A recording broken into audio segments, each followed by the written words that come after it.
Welcome back, Truth Seeker. April 11th, 2024, and the big story, the passing of OJ Simpson, which reportedly happened yesterday, April 10th, the date in the majority of the world written 10/4. Of course, the 104th NFL season just concluded with the Kansas City Chiefs becoming 4-2 in Super Bowls on the 42nd day of the year. And we all know about 42 in the OJ Simpson trial, at least in this community. Of course, Mark Furman was questioned on the stand if it was true that he had used the N-word 42 times in a single conversation. Of course, 42, the number stamped all over Black history. Anyhow, if you're new here, this is GematriaEffectNews, and if you are here, consider yourself lucky because this is going to be the most important broadcast that's going to happen on YouTube, period, about the death of OJ Simpson. Most of the broadcasts today are stuck on stupid. They're debating if he got away with murder, which has been the same conversation for 30 years since the trial began in 1994. And again, they said that was the trial of the century, which it wasn't. A much more important trial was going on at the same time, and almost no one knows about it. It was the one it was the one about Martin Luther King Jr.'s family, where it was ruled in that trial that, again, look into the MLK family trial going on at the same time as OJ Simpson, which no one talks about. But it was ruled that Martin Luther King Jr. was killed by a government conspiracy by the judge. Now, what sounds more important to you as an American who has to pay taxes to a tyrannical government, that an actual conspiracy by the government to kill a civil rights leader? Does that sound more important, or a celebrity killed his wife, his ex-wife, and her boyfriend? I mean, one has almost no meaning on your life. The other one is you're having to pay taxes to a government that conspiratorially kills people. I mean, it's just a no-brainer. Yet, again, that's where we live in, the land of the brainless. And as I've educated about 1,000 times, as I wrote a book about, when black celebrities are killed, like here's the actual murder. OJ Simpson was murdered. He didn't die from cancer. And did I not just warn about this at the start of Black History Month when Carl Weathers died at age 76, who also has the San Francisco connection like OJ? Because remember, when Carl Weathers was dead and they were shaming Hootie and the Blowfish Singer and the 76 ritual and everything else they were doing, the headline emerged that OJ was dying from cancer, which he quickly put out a statement and said it wasn't true. But I said, are we on the verge of seeing OJ pass at age 76? Again, 76 is an important number to Black history. For example, it's not arbitrary that the federal government recognized Black History Month for the first time in 1976. It's a special number to Black history. It's also a special number to San Francisco, which is OJ Simpson's hometown. Last April, I was pointing out how as I drove down to California to educate about Kobe's ritual murder, and when I drove back from California back up to Washington State where I am, I noticed how both ways on the freeway, it says 76 miles to San Francisco, whether you're headed north or south. They got to let you know you're 76 miles from San Francisco. And funny enough, this year, the 49ers are going to play OJ Simpson's Buffalo Bills. Of course, OJ played for the 49ers and the Bills. Of course, after the Bills left Buffalo for Orchard Park, the city of Buffalo fell apart. Big taxes in Buffalo, but even bigger potholes in the road should make you go, where's the money going? Anyway, 76, super special number, and you'll only see it if you know gematria. And if you don't know what gematria is, it's the Cabalistic practice of coding numbers into words. It's well known in Hebrew. It's well known in ancient Greek, but it's not as well known in the English language. But you got to know about it in the English language, because once you learn the numerical code behind the English language, you see through the sick jokes that are played out on humanity every single day. Literally, not an exaggeration, a literal, factually proven statement. And I want to talk about two numbers that always come together. Again, this is something we've been talking about for years. I wrote a book in 2017 that talks about this. You see how the word slave equates to 59 and 76? For the record, slavery is 102. Like here we are on the 102nd day of the year, the day we learned about OJ's death at age 76. But slave, 59 when you run the alphabetic order forwards, meaning A is 1 up to Z is 26, meaning you turn the letters of the word slave into numbers based on the alphabetic order and add up those letters as numbers to get the value of 59. If you run the alphabetic order in reverse, Z is 1 back to A is 26, slave is 76 instead of 59. Notice the word Negro is 5976. Notice the word Rasta is Rasta is 5976. Blues music, 5976.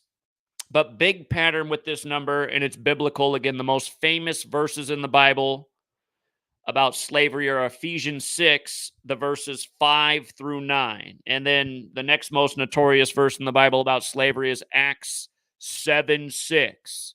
And keep in mind the nation's first black president, Obama. Renegade equals 59. That was his Secret Service name. Barack Obama equals 76. Acts 7:6. Acts is the 44th book of the Bible, going with Obama being number 44. But anyhow, about both these numbers. Of course, OJ's dead at 76, and he died 59 days after the last Super Bowl concluded on the 42nd day of the year. Again, in my book, Letters and Numbers. If you haven't read my book, Letters and Numbers, the 18th chapter of the book is about the killing and shaming of black celebrities by the numbers 59, 76, 42. This was the first ever Super Bowl on the 42nd day of the year. OJ's dead 59 days later. And again, it was the 104th NFL season, and he's dead on 10-4.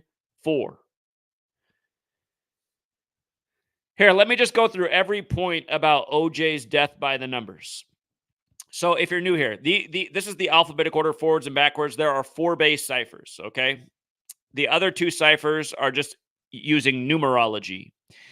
And notice his full name, Orenthal James Simpson. You see the 114? That's when you run the alphabetic order in reverse with numerology. What day do we learn about his death? Today, the 11th day of the 4th month.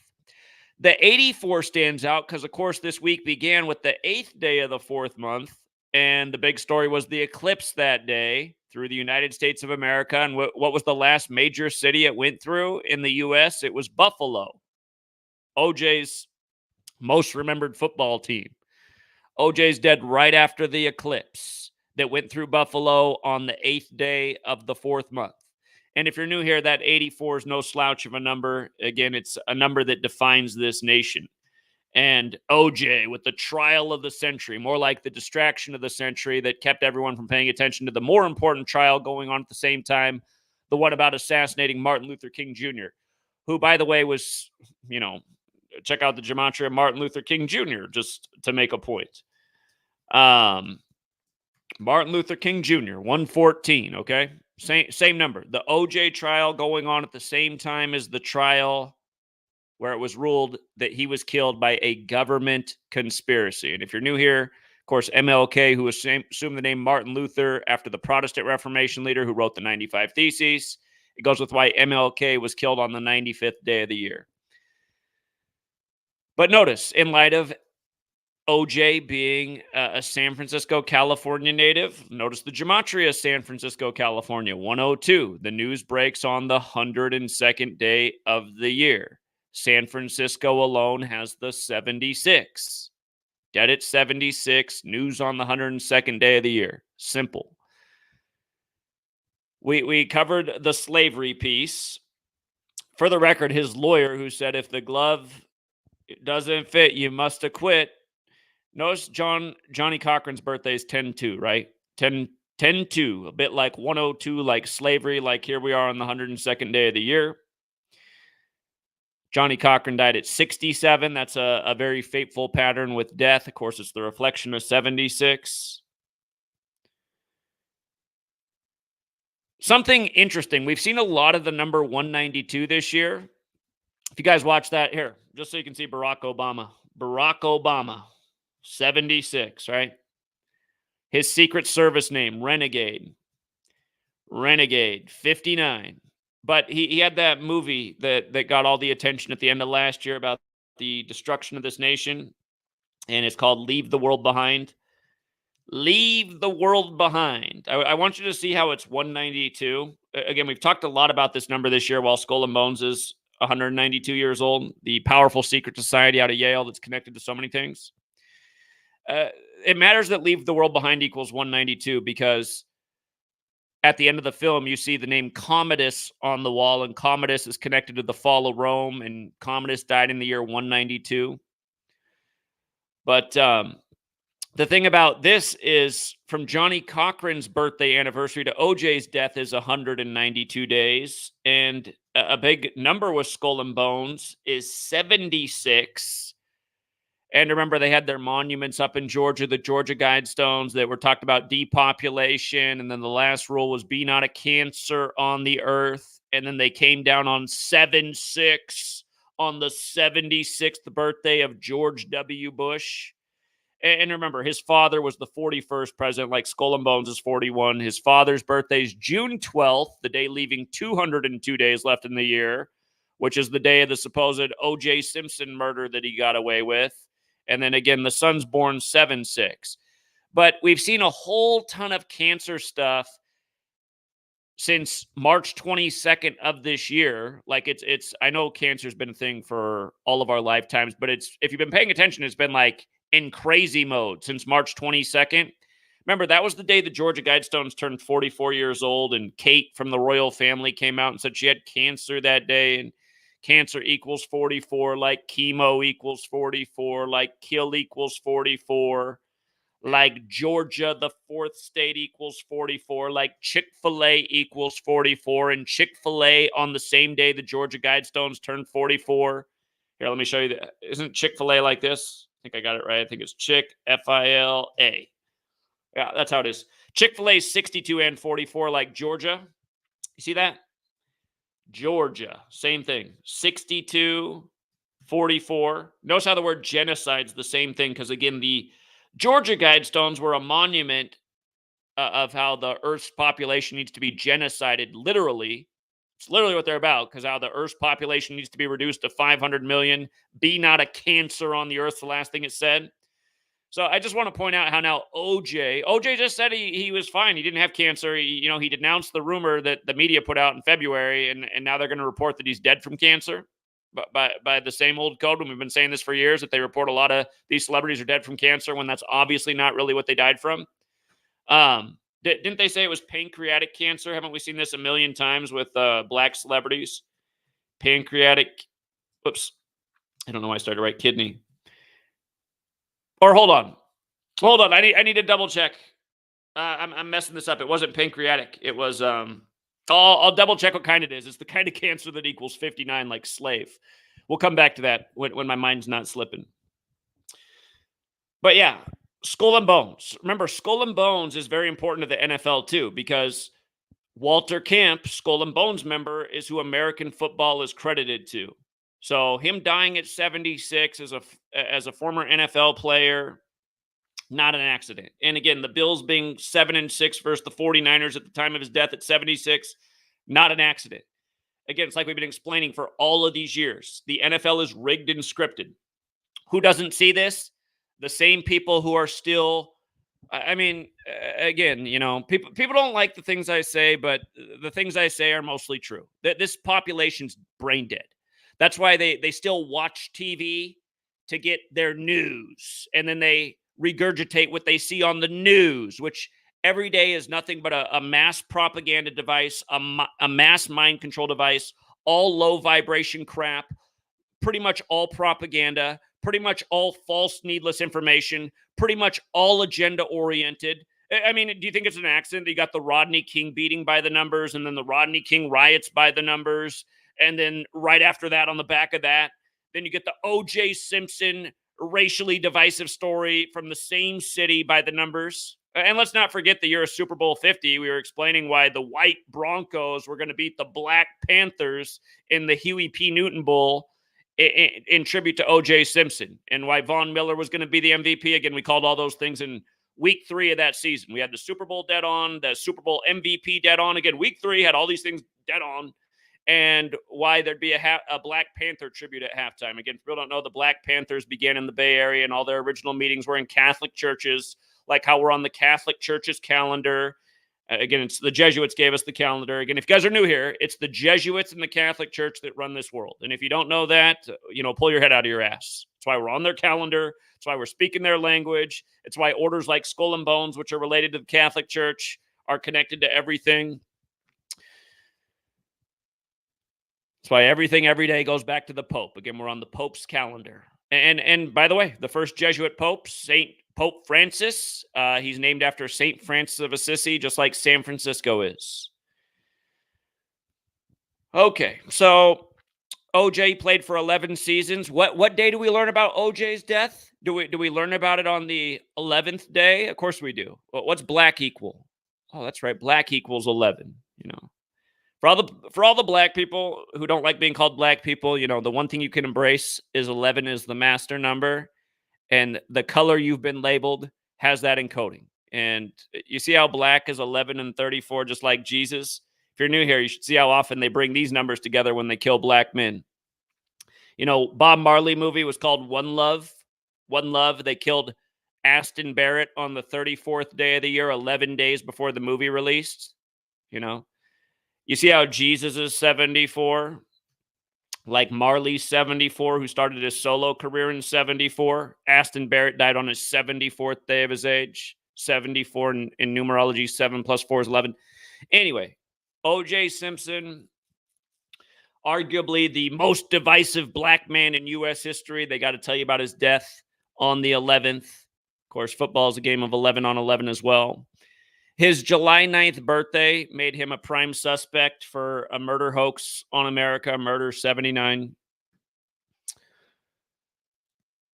Does Buffalo, the Sabres, pick up their 38th win later today? Sabres, a sword, not far off from a knife.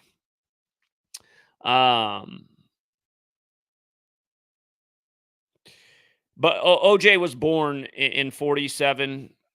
Special number. There's a reason the first Super Bowl season was the 47th season of the NFL, which was the same year the Church of Satan was established in San Francisco. For all you Trump people out there, Trump, Jesuit puppet, on strings, running on mega, the highest degree of the Church of Satan, where the first tenet of Satanism is to worship your ego, as Donald Trump does so well.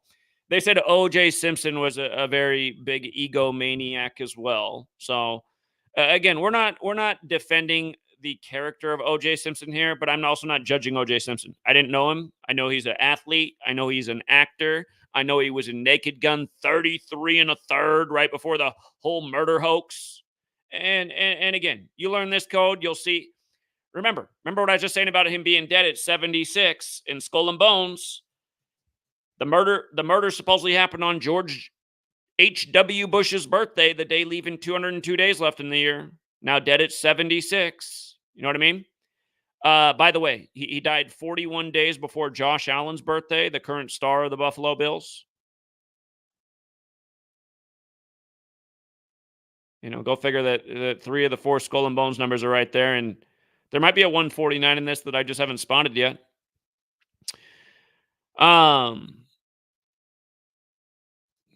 About 42 in black history. Orenthal has that gematria of 42. Just like Jackie, just like a million other famous black athletes, Muhammad Ali, LeBron James, and really a million more. But this was the first ever Super Bowl on the 42nd day of the year. It was on the Vatican's birthday. Remember the score of the game? It was 25-22. 25 was the winning score, 47 total points. The over-under for the game was 47.5. Vatican 25-47. Just to remind you who really runs the show. All roads lead to Rome. But yeah, the 42 thing. Missouri is where the Chiefs are, and the Chiefs became 4-2 in Super Bowls on the 42nd day of the year. They picked up their 24th playoff win all time in 2024. Got Mahomes' 89th win, which is the 24th prime. This is a typo. It should say slavery, not slaver. Another pattern that we talk about all the time with black shaming is 63. In my latest book, Number Games, which I don't have any more copies of because I haven't replaced it since I was out to Seattle when the bums, it wasn't the bums, it was the trolls. The trolls ran off with my books. If you guys missed our last trip out to Seattle, we had a guy try to set me on fire from behind. And then we had some of our property ran off with. But anyway, I lost all my books that day. I should just buy another one. Racism, 63. Today's 63 days from the anniversary of the murder scene. And that's really all the OJ Simpson trial was about. You know, people just don't catch on. They don't catch on, despite the fact that we've been here for over a decade, spelling it all out, usually before it happens. Just like how we hinted in February that we'll probably see OJ Simpson go at 76. Here it is. You know, before, I cannot think of his name right now. It's escaping me. The first black actor to win Best Actor. We predicted why he would die at age 94 before the 94th Oscars, and then he did. And remember, his first film, here's why we made that prediction, for people who don't know. The film that he won Best Actor for is, you know, he's out in Arizona, and he saves a group of Catholic nuns, you know, and Roman Catholic Church is 94. But that film is 94 minutes long. And then he dies at night. And by the way, there's a scene in that movie where he's standing next to a tractor and you can see the big 42 on the tractor right above him. You just pay attention, you'll see how this stuff's everywhere. But he dies at 94 before the 94th Oscars. And then Will Smith was in the movie. God,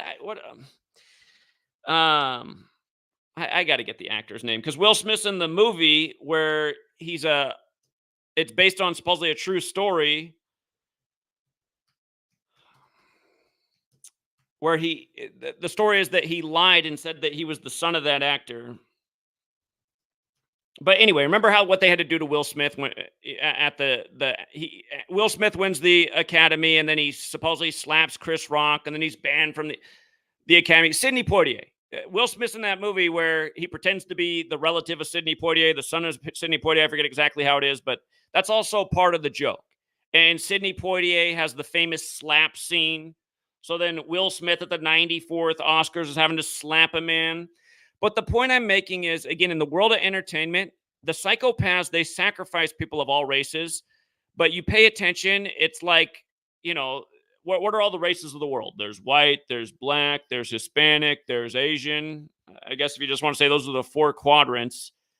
You pay attention, like 3 out of 4 times, it's black people who are getting sacrificed and constantly just getting shamed ritualistically in the media. And it's the same thing with OJ Simpson and dragging his name through the mud and making it look like, you know, he's this horrible human being who murdered his ex-wife, and everyone's still caught up in this drama. Again, the point of my channel is to help people free themselves from the mind control that the television is. If you're someone out there who's like caught up in OJ Simpson and for the last couple of years you were wearing a slave muzzle over your face and then you were going becoming a guinea pig for Monsanto or Pfizer or Johnson & Johnson and you were looking for the latest overpaid talking head on TV to lie to you, I mean, snap out of it. Like, how long are you going to be a useful idiot for? That's what this populace is. It's a bunch of useful idiots that are just so caught up in the nonstop bullshit coming through the screens. I mean, you really thought the Will Smith thing wasn't a big ritual? You got to be brain dead. You got to be brain dead. Not to mention, we called all this stuff before it even happened. Do you remember how, if you haven't seen my work on the slap and Sidney Poitier's death and Will Smith, I mean, it's just undeniable. But all of this stuff is being contrived by this same Jesuit cabal that runs this nation. Again, who did Lincoln blame the Civil War on? He said the greatest purveyors of slavery were the Roman Catholic Church and the Jesuits. He said they're the reason the Civil War got instigated. And he said he didn't realize it at the beginning of the war, but he learned through more informed people than him. That's who was pulling all the strings. The purse of Rome. Nothing has changed. By the way, yesterday in the NHL, you remember the Route 91 Harvest Festival shooting on the day leaving 91 days left in the year, not to mention another thing that we called a mile in advance? We had it circled all year that weekend, why there was going to be the biggest false flag in the U.S. since 9/11. I called it all year like that, and then it ended up being exactly that. There were a lot of interesting things about when that happened, but it had a lot to do with Yom Kippur, which is about atonement for your sins, and then Sin City gets shot up. Such an obvious ritual. But again, the story that day before the Vegas shooting happened by the numbers was that OJ Simpson was released from jail. OJ got released on 10/1, and then later that day you have a shooting. Now what day is OJ dead? OJ's dead on the 101st day of the year, right? The news say for the next day, the 102nd. Yesterday in the NHL, the team playing against Vegas picked up their 101st points against Vegas. Remember when the Raiders moved to Vegas? That was for the 101st NFL season.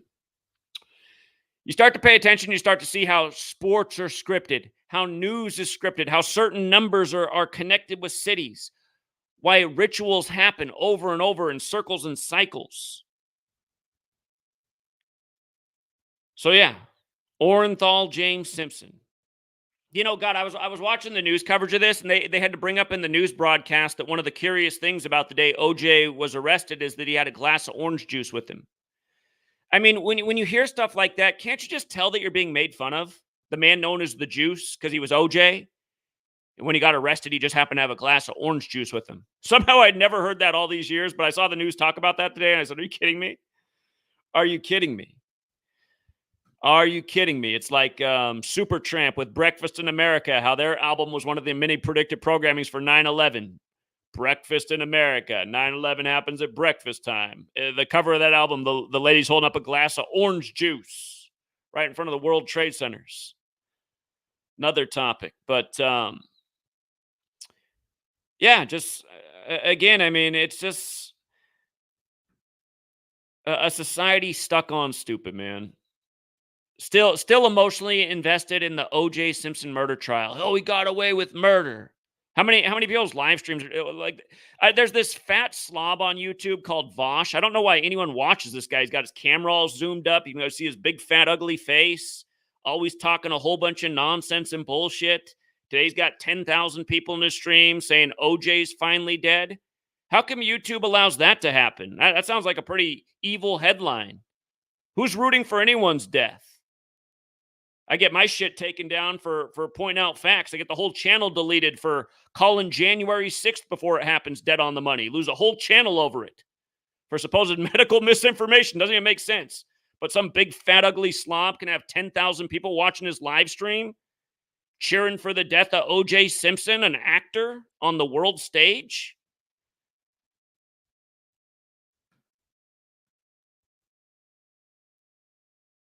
And the sad thing is, you know, people probably don't like my channel because I'm always ranting about it being a nation of fat fucking retards. Well, I mean, I'm like alienating half of America, aren't I? Because half the population are fat fucking slobs, and over 90% of them are fucking retarded. But again, it needs to be said. How's the world going to change? Ever heard of tough love? I mean, if you're a fat, obese blob, you can do something about that. If you're a fucking retard, you can do something about that. Something needs to be done about that. I'm watching this ESPN commercial, or I'm hearing in the background every second, guys singing about shooting shots like 2K. Every time I hear it, like another hair turns gray. I'm like, see, that's what's wrong with the nation. Now a song is about shooting shots through a video game. No wonder every time I go to the store, all I see is obese children. Does anyone still actually shoot a basketball, or does the average kid now play basketball through a video game? God, how pathetic. How is that a song? Shooting shots like 2K. God, it's embarrassing. This nation we live in. Dumber by the second, fatter by the minute. Here, let me take you back to the Will Smith slap. Again, all of these things are the same. Just major mockery. See if I can pull it up here.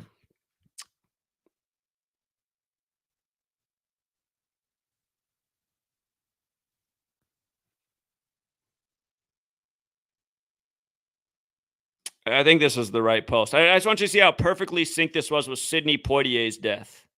Another guy who didn't die organically.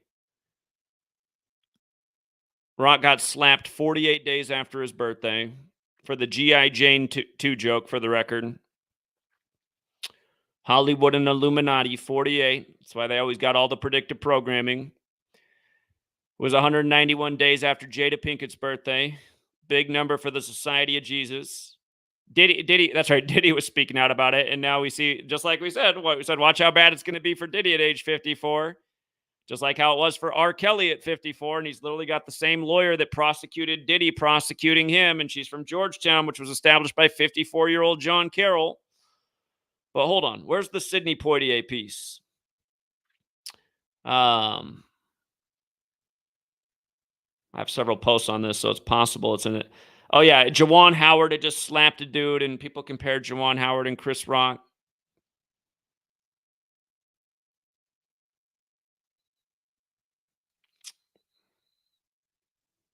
It must be in another post. I got to find the Sidney Poitier post. Hold on.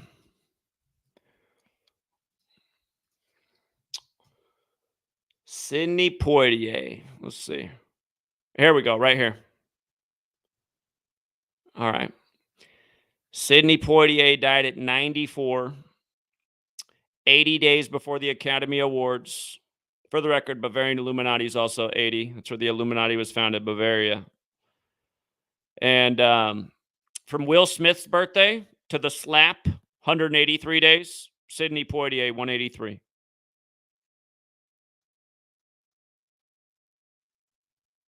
Roman Catholic Church, 104. Hey, what day did OJ die? Didn't he die on 10/4?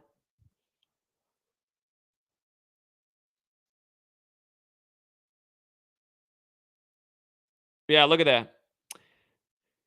Poitier died on the 104th day of Will Smith's age, right before the 94th Academies. Again, forwards and backwards.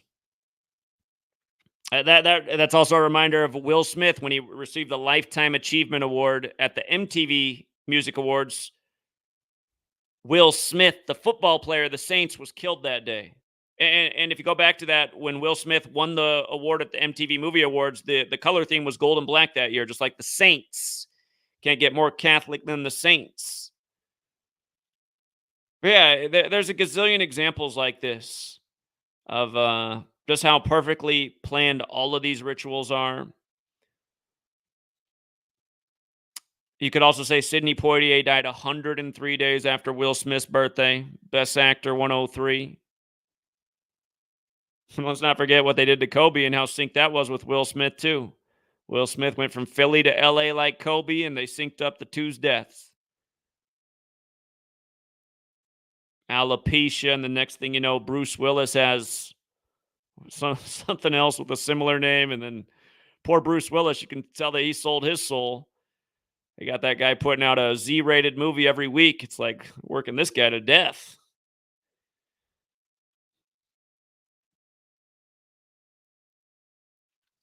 But yeah, OJ to Will Smith, the Sidney Poitier, you got the same number code on everything because it's the same Catholic Jesuit ritual running the show all over the place. And in light of this being very San Francisco central, let's look up that weird mayor, London Breed. I mean, who has a name like that? London Breed, in the city with the most famous bridge in the world. Her name's almost like London Bridge. My London Breed, you have some nice broad shoulders.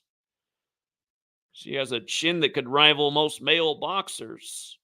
She just happens to be 49 years old right now as OJ kicks the bucket. I'm sure that's a coincidence. If you've never seen my work on San Francisco on August 11th and why that number is so important to that city, like why they opened Alcatraz on that day and a number of other things, you should check that out. She's got the August 11th birthday. Let's see. Let's see how it lines up with old London Breed. She died 243 days after London Breed's birthday. That's the CIA number, we call it. And dead 123 days before her upcoming birthday. That's the conspiracy number. It was also meaning the death was announced 122 days before her birthday. That's important because San Francisco is on the 122nd meridian. And San Francisco equals 122. You see how San Francisco is also 202-76? Again, going with the OJ murder scene on the 200-day, leaving 202 days left in the year, June 12th. But the 122-50, it goes with the Satanic Church being founded in San Francisco. Satanic's 122-50. Satanic's also 67, like Johnny Cochran's age of death. Let's look at Jesuit scumbag Gavin Newsom real quick. His birthday October 10th. He's 56 years old right now. I know everything about that scumbag. Hold on. See how it lines up with Slick Willie. 182 days for his birthday, 26 weeks. So that means from his last birthday to OJ's death would have been 183 days.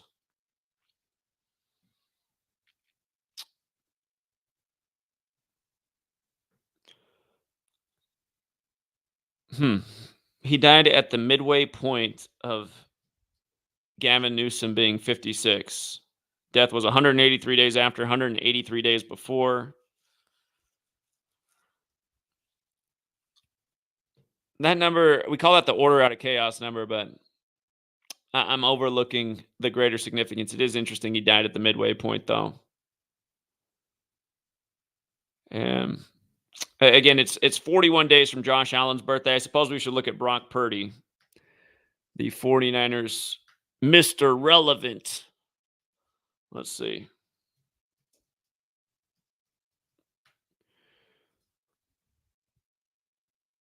Brock Purdy.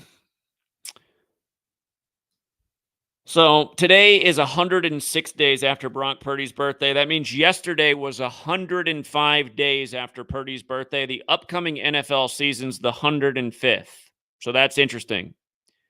Again, he died on 10/4 after the 104th NFL season, and he died 105 days after Brock Purdy's birthday before the upcoming 105th NFL season.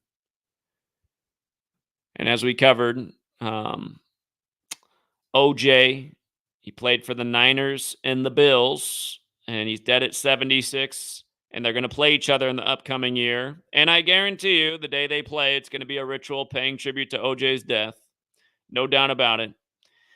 The day the game's scheduled for, once they announce it, it'll probably just be one of the numbers we already discussed, X amount of days from his death to the game. Like, yeah, there it is again. There it is again. So, and again, the reason all these things line up day after day is because they're all scripted. They're planned. They're planned long in advance. All right.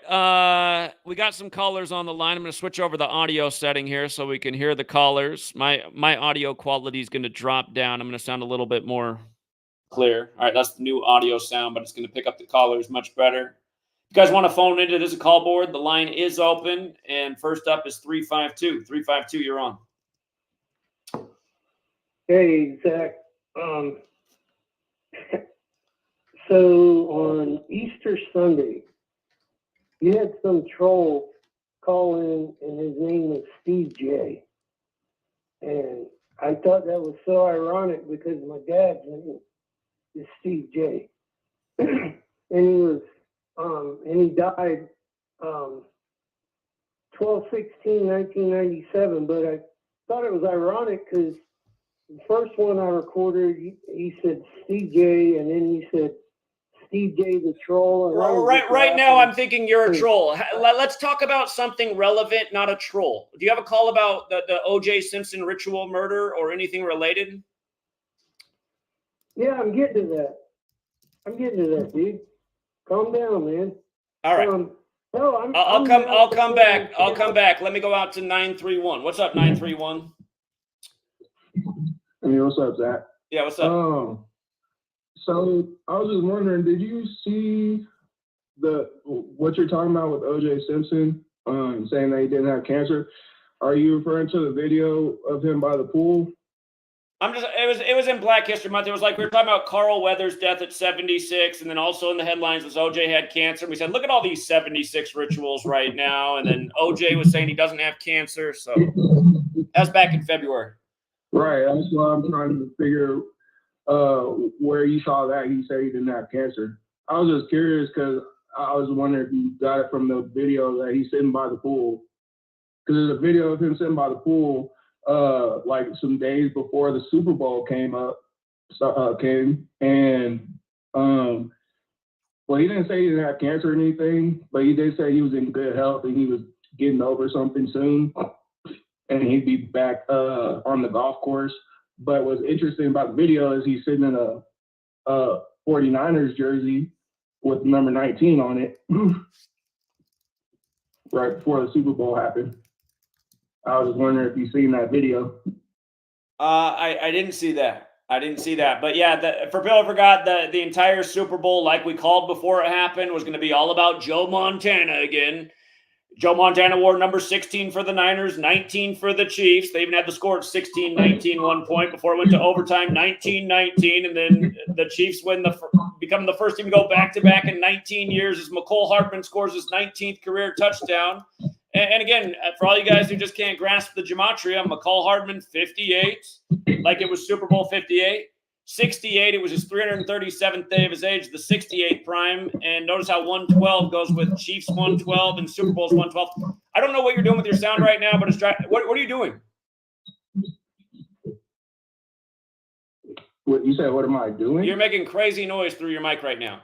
Go ahead. Oh, I'm not sure why. Hold on, let me turn my speaker off. Is that better? Yeah. Okay. Yeah, I had it on speaker. My bad. But yeah, I just wanted to point out two more things with the Masters, the 88 Masters and the earthquake, the Trump earthquake and all that, all the 88. I don't know if you were aware or not, but New York earthquake equals 88 and the reverse reduction, and then Georgia earthquake equals 88 in the reduction. So I don't know. Do you think maybe Georgia can experience some type of earthquake situation after the Masters or during it or whatever? I don't know about that, but I got to point out about this OJ Simpson picture that you brought up. Did you notice what kind of hat he was wearing? Actually, I didn't. He's wearing a Titleist hat. That's golf, man. And now he's dead on the opening day of the Masters. The news, the word master alone is 76, going with his age of death. But yeah, he's got a Titleist hat on. It's like, come on. Oh, wow. Yeah, crazy. And by the way, you guys, we were talking about the day of the Super Bowl where it was all about 19. Again, because Joe Montana wore 19 for the Chiefs, and Joe Montana was 67 at the time of the Super Bowl, which is the 19th prime. But we were talking about how the PGA event that day had a late comeback that sent it to a playoff hole. So the PGA event ended on the 19th hole that day as well. And now you just, again, it's all scripts and, OJ, who put him in that Titleist hat for that story. Yeah, shit's crazy. It's wild, man. But yeah, that's all I wanted to point out. Thanks for the call, man. All right, appreciate it. It says, OJ Simpson's final social media post before his passing, the ex-NFL icon showed his backing for the San Francisco 49ers. Simpson's family confirmed he passed away at the age of 76 after a fight with cancer. Hold on. Type of cancer OJ died from. Prostate cancer. This is what I was looking for earlier, you guys, because you see how prostate cancer's got the 59. Again, he's dead 59 days after the Super Bowl. Slave 59 forward, 76 in reverse. Same old codes, same old rituals. Thank you very much, Daria. Appreciate the ongoing generosity. Yeah, indeed, Daria. Indeed. 682. Hey, Zach. What's going on, man? How are you? Yeah, what's up? Can you hear me? Yep. Hey, I got one observation. I just noticed that when OJ was found not guilty, it was 1:07 p.m. Eastern time, as in 17 kill. Wait, you hear me? 17 kill. Oh, the word kill is 17. Yeah, ritual sacrifice is Yeah, 107. but it I was, see what you're saying.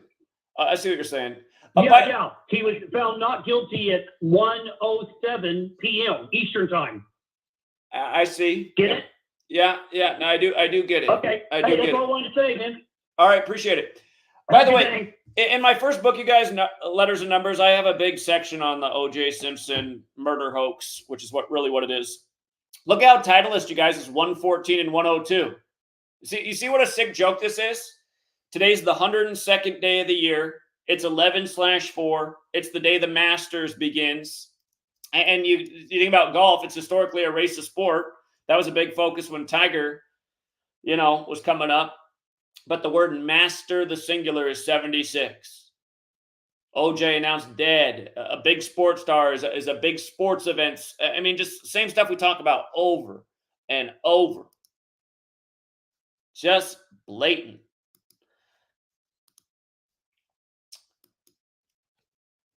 $971.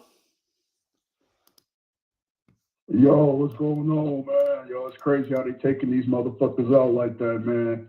God bless everybody, boy. Indeed it is. Did you want to add anything else to what we're talking about?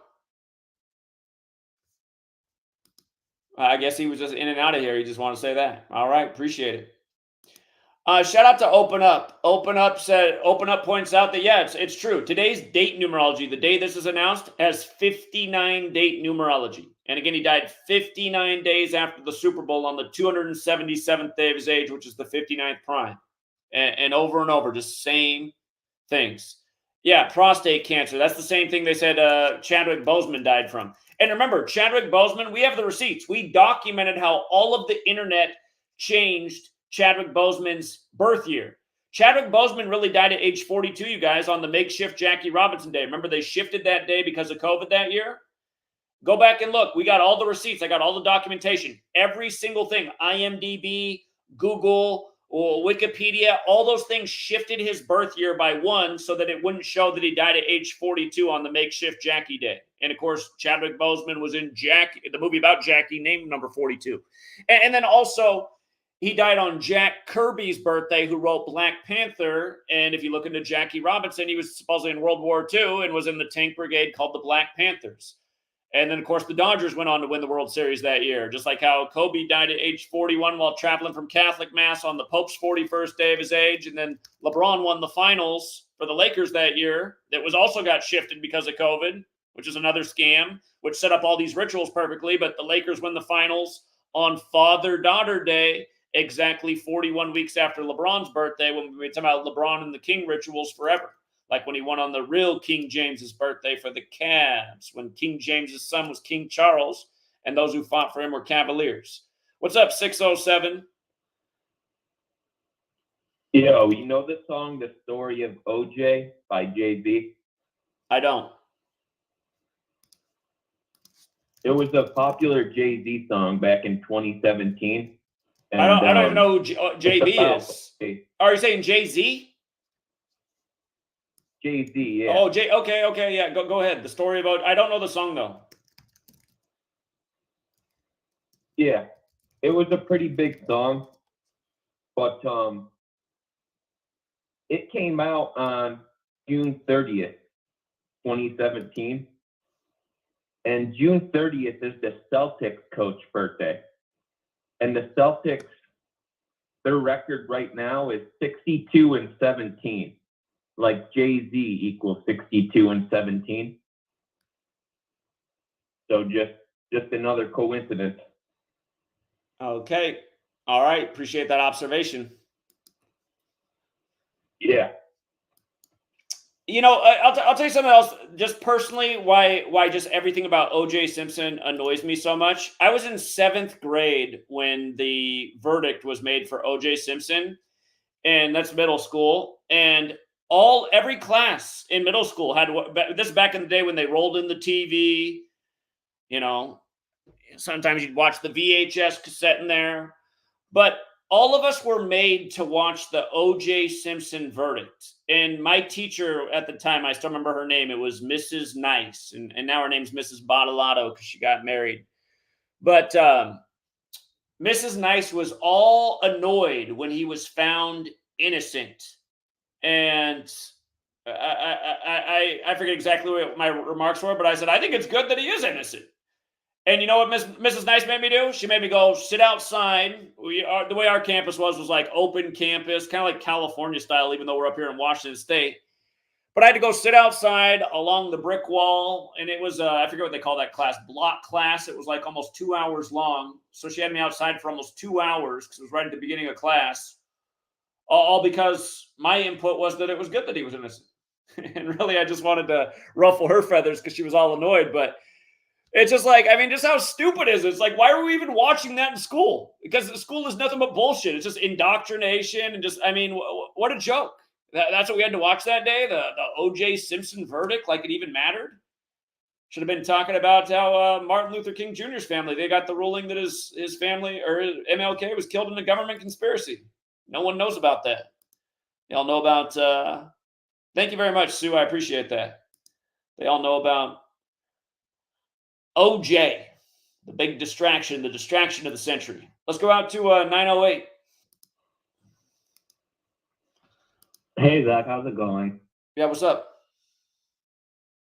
Oh my God, just I'm a little late to the stream, but the classic 76 ritual with another football player, first Carl Weathers and now OJ. I literally laughed so hard, given it was OJ, because we all know the story, his story, like from front to back, basically, and just going through this whole year, how it was on 10-4, the 104th NFL season. And it's just amazing how people still fall for the same, the same bullshit every single day. It's like, it's just a never ending cycle.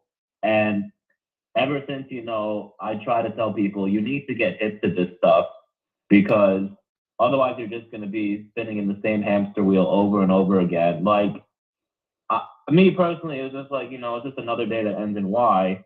And I'm fairly new to your channel just in general, compared to like, the rest of, maybe to the rest of the community. But ever since, I started like researching Gematria, like even in my own spare time, you just see like how this whole trial, just even going back to when I was a kid, it was just all bullshit. It's all one giant distraction.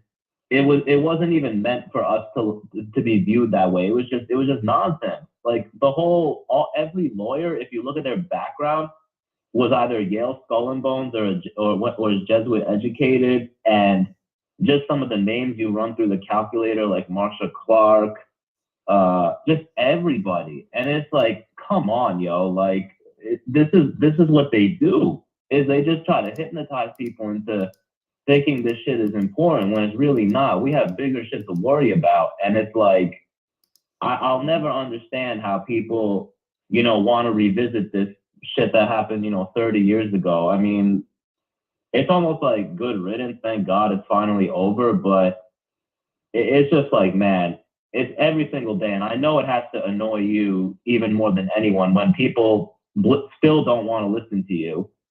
And I just feel for you, man. Like, here I am, I want to learn and keep, growing and, put this to use and spread the word. But people just, they want to just fucking be idiots. And it just fucking sucks. Yeah. And I will say, to conclude this call, I know it's been 30 years now since 1994.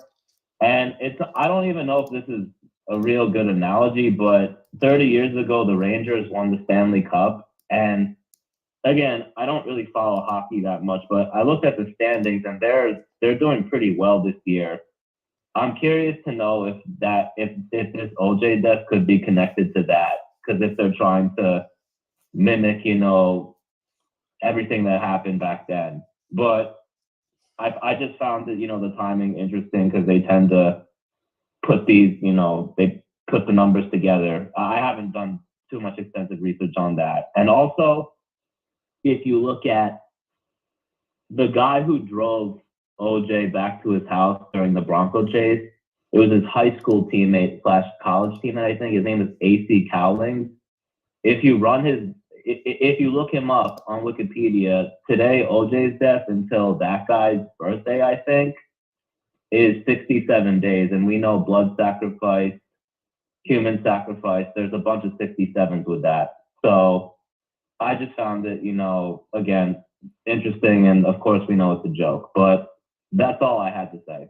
All right. Appreciate it, man. Thank you. For the new person in the chat who missed what I said at the beginning of the stream, and I've talked about 1,000 times and written books about, these numbers are used all the time in the shaming of black men. Again, OJ's dead at 76, 59 days after the Super Bowl. And he's dead on his 277th day of his age, the 59th prime. Where do these numbers come from? They come from the Bible. Again, you guys, you have to understand the Catholic Church is whose calendar we're on. At the same time, Bibles were numbered and English was standardized with the 26-letter alphabet. It's the same time. All these things happen at the same time. Again, the numbering of the Bible, the calendar, the language. We are living in the Catholic Church's world. They control this nation. The reason for the idea of separation of church and state is because the Catholic Church was the government of Europe at the same time this nation was being founded. But look, right from the Bible, the most infamous verses about slavery, Ephesians 6, verses 5 through 9, like slave is 59, like Motown Records came out in 59, like Black History Month ends on the 59th day of the year. Again, who gave us this weird calendar that has 1 month that ends on the 59th day, the 28th day of the month? Again, all of this was done by design. Remember, Black History Month was recognized by the feds, which, again, we might as well stop calling them the federal government. We might as well just call them the Jesuit government, because that's what runs this nation. The Jesuit government gave us Black History Month officially in 1976, which is why all throughout Black History Month this year and all the years in the past, we've been talking about how they do the same rituals with the same numbers over and over, including what they did to OJ Simpson this past Black History Month, which is why we pointed out he probably won't make it past 76, and now here we are.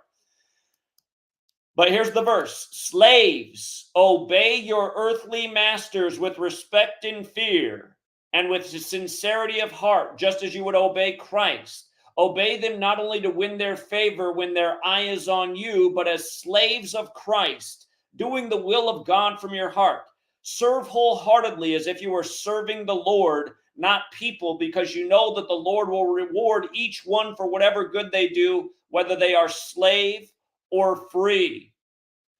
And masters. Remember, the word master equals 76, and here we are on the opening day of the Masters, when the last time you saw OJ in a social media post was him wearing his Titleist hat, big golf company, and now it's 11/4, the 102nd day of the year, and he's dead. You can't see it. And masters, treat your slaves in the same way. Do not threaten them, since you know that he who is both their master and yours in heaven, and there is no favoritism with him. You know? See if I can pull up that OJ Simpson photo we just had up. Where did it go? Here, one more time. One more time. Here's OJ Simpson's last social media post. Again, 19 is what Montana wore with the Chiefs. Chiefs were the first team to win back-to-back in 19 years with the score 19-19 at overtime. McCole Hardman's 19th career touchdown. We called all this stuff way before it happened. If you didn't watch my Super Bowl live stream, we were calling out from the opening second of the game why they had the 49ers take the field 19 minutes after the hour, led by Deebo Samuel, number 19. But yeah, the other verse in the Bible that's infamous, the 44th book of the Bible, like Obama, the first black president, number 44 years after the Civil Rights Act. Remember, Obama's Secret Service name Renegade equals 59, and Barack Obama equals 76. And Obama's book, A Promised Land, equals 59 forwards, 76 in reverse, and he put it out on the day, leaving 44 days left in the year. But Acts 7:6, God spoke to him in this way. For 400 years, your descendants will be strangers in a country not their own, and they will be enslaved and mistreated. And remember, 400 years of slavery hit August 2019. And the next verse is Acts 7:7 that says that nation will get punished. United States equals 77, like this nation's capital is on the 77th meridian. This nation became the hardest hit shortly after with COVID. And remember, Obama in his new movie, Leave the World Behind, they got the big oil tanker that crashes on the shore at the beginning. And it's the White Lion, which is the name of the first slave ship to arrive in America in actual history. And then that was in the year 1619. And in Obama's movie, the only radio signal still working is signal 1619. And there's 76 mugs in the film, and 76 is all over the place if you're paying attention. And then remember when our cell phones went down for that day and all the media drew parallels to Obama's movie? Funny enough, that was 76 days after the movie premiered on Netflix on December 8th. Again, guys, this is how they do it. They put their clues down. This isn't an accident, you guys. It's not an accident that the last social media post by OJ Simpson is the day of the Super Bowl, and then he's dead 59 days later at 76, the day the Masters begins. Titleist, 11/4, today, the 102nd day of the year. Master 76, Slavery 102. The American Civil War began on the 102nd day of the year. Let's go out to 216. Oh. 216, Cleveland. Yo, Zach, can you hear me? Yeah, what's up? Yo, Zach, okay, hold on. I'm at work, man, so let me drop my 2 cents in real quick. I don't know whether you remember, but this was like right before the Super Bowl, man. I had called in on one of the live streams, one of the Patreon live streams. I was mentioning how OJ Simpson was a weekly guest on the show with Mace and Cameron called It Is What It Is. You know, it's like a sports show that they have, you know, the rappers, you know, for those who don't know, the rappers, Mace and Cameron, they have a show that they talk about sports. It's been on YouTube for about a year or so right now. But they used to have OJ on as the, you know, NFL sports analyst. And I can't remember the whole decode I had back then when I called in, but I did notice, though, is that It Is What It Is, which is the name of the show, comes to 58. And we just concluded Super Bowl 58. And I noticed in the title of the video you got going on right now, 104th in the NFL season, he died on 4/10 or 10/4. You know, so it just all adds up, man. It just all adds up. And you know what? It's crazy about this because, right, I was talking to my ex on the phone today. And I had told her about this like months ago before the Super Bowl jumped off. You know, because she knows that I'm into numbers and stuff, and she follows me. Every time she hears like a 201 when she's like out and about throughout her life, and then she is like, call me or comes to me like, yo, this was 201, whatever. You know, because we were around each other for a while, so she picked up on it.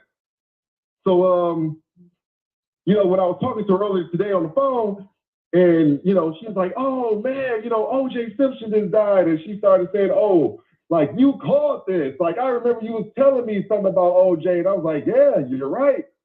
You know, because the decode I had did back then right before the Super Bowl, because I knew San Francisco was in the Super Bowl. I'm like, okay, OJ has to have, like, some type of connection to this.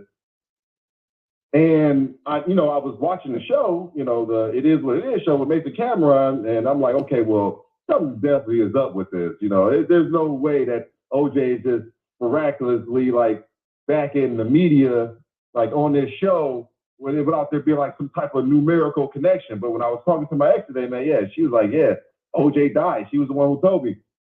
And then she just brought up to my memory, like, yeah, you was talking about this, how something might happen to OJ.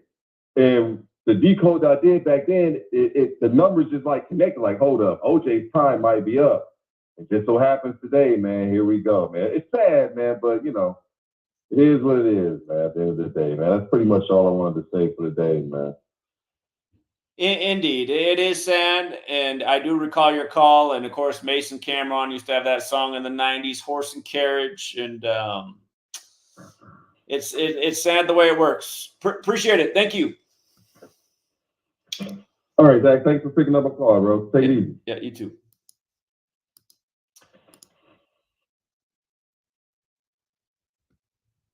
.480, you're on. Hello? Hello. Hey, Zach. This is about, hello? Hello. About OJ and the 91 shoot, the Vegas shooting. So this weekend, like, had a dream about this, and then there's Country Thunder going on this year, or like right now in Arizona. And on Saturday is like Jelly Roll, which is 10-4, like it was 104, is the 104th day of the year. So I like looked up like who was the headliner on Saturday, because which is like Jelly Roll, and his birthday is 12-4. And his full name, and then Jason, his birthday to if you can type this in the calculator, I'm not like buying anything right now. I'm at work and I had all my paperwork and I forgot it at home because I like thought you were gonna talk about today. And then that with OJ dying, you know, like and how they said his thing like right before the 91, the shooting in Vegas, and now he died right now. But Country Thunder this year is on the 104th day of the year, and him and Jason Aldean's like birthdays, if you type them in, Jason Aldean's 228. And he also changed like how he spelled his middle name, or how he spelled Aldean, which is his middle name. His name is Jason Aldean Williams, but he changed the middle of his last name, or his middle name, to the spelling Aldine to Aldean, or vice versa, one of them. But now it equals 201 and 33 and something else on there. But I think it's something like really like look into, because if you like punch it on the calculator, all these numbers are like showing up for like a mass shooting. And it could happen at Country Thunder, because I normally go to it every year, but you know, now my son's going because I'm like getting older and stuff, and I didn't go this year, but it always like piles up. And and also Jason Aldean's first festival after the shooting in Vegas was here in Arizona at Country Thunder. He like did another concert in like Oklahoma or something like that, but his first one. And I remember it because they had so many cops here, like they're all standing in like on towers and stuff, like guarding, like in case there was a shooting to go off. You know, it was like really weird when that happened, whenever he came to Country Thunder. And that was his first country festival after the shooting in Vegas, was here in Arizona. So I don't know if you can, you know, like look into that more, but there's a whole bunch of stuff going into. Oh, and it's highway. So that was the 91 shooting. This is off of Highway 79. This one here. So it's just a lot of there's just a lot of things together on there. But it like kind of scares me too, because my son's there. He just turned 19 on 3/25, and on Saturday it's gonna be 19 days after his 19th birthday.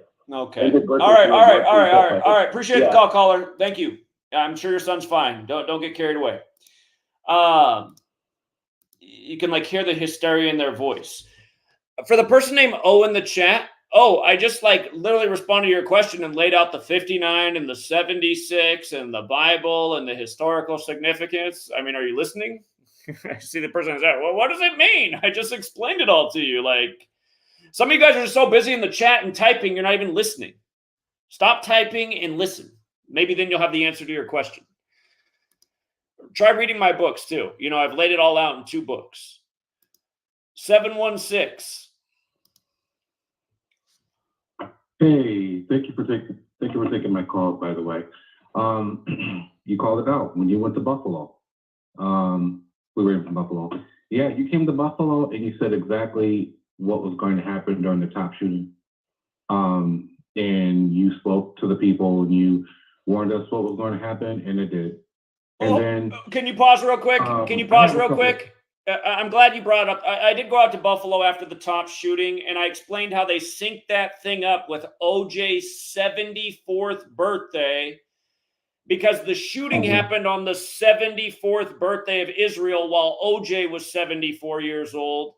And again, they blamed it on a white supremacist. If you're new here, white supremacist equals 74, okay? The word Jewish equates to 74. And if you start to research, it's crazy. What's funny is when I was in Buffalo, Hebrew Israelites were everywhere, but the Hebrew Israelites aren't all wrong.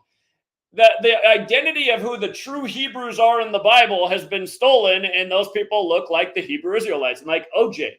And that's why they had to have a white supremacist shooting in a black neighborhood synced up with OJ at age 74 on Israel's 74th birthday, because that same neighborhood is just down the street from where the Bills' old stadium used to be. And that neighborhood fell apart after they pulled the Bills out of town. But it sounds like you were out there when, are you from Buffalo? yes, sir. Okay, I'm going to shut up now, but thanks for bringing that up, because that's a good point. You go ahead now.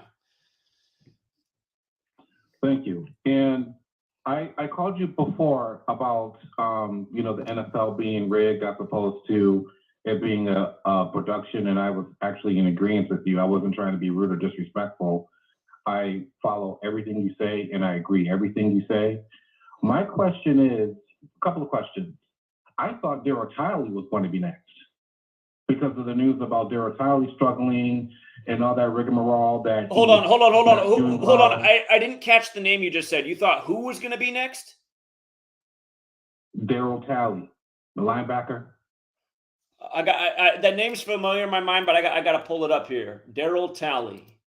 He's the linebacker that wore the Spider-Man.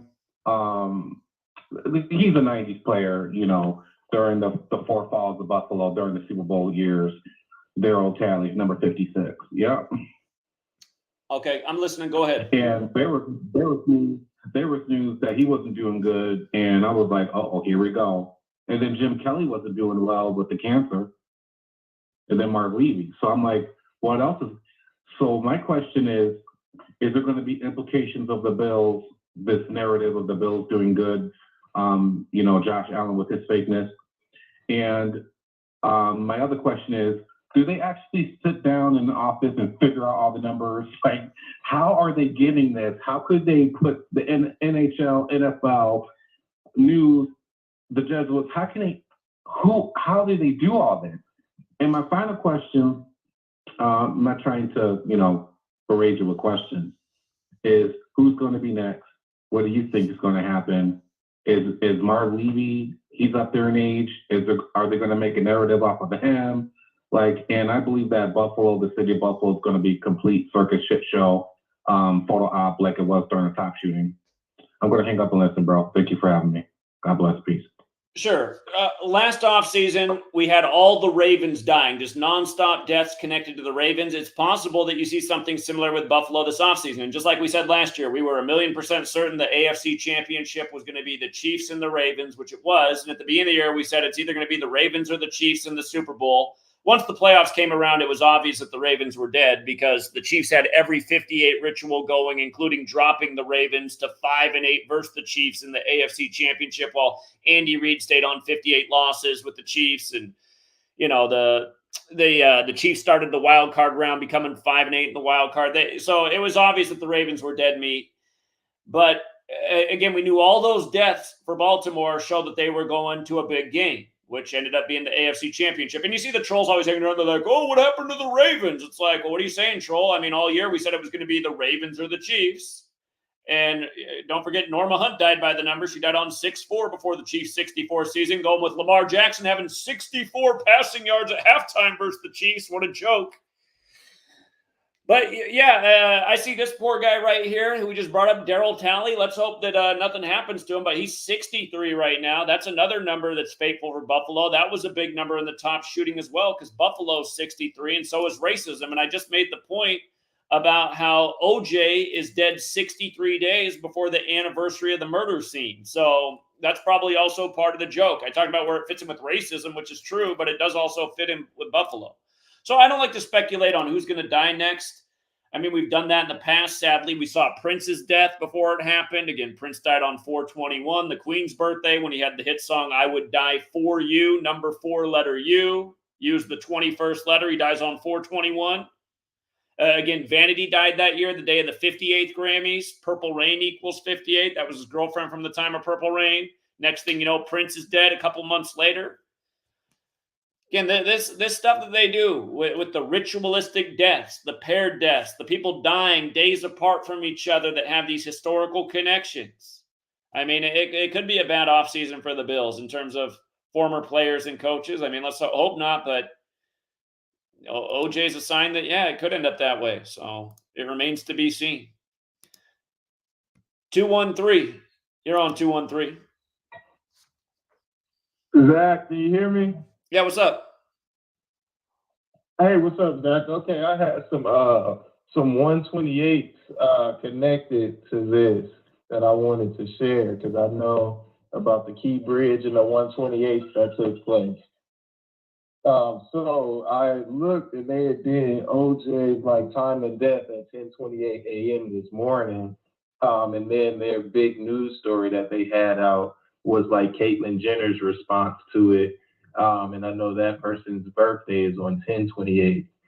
And then the other thing that I found out, because you said the Scott Key Bridge, like the construction began in 1968. And in 1968, that's when OJ Simpson won the Rose Bowl, and he finished the game with 128 yards. And then you said the trial that was going on for MLK around the same time as OJ Simpson, they deemed MLK, like the trial, they said they announced on December 8th, 12/8, that his murder like was a conspiracy that you said. So that happened on 12/8.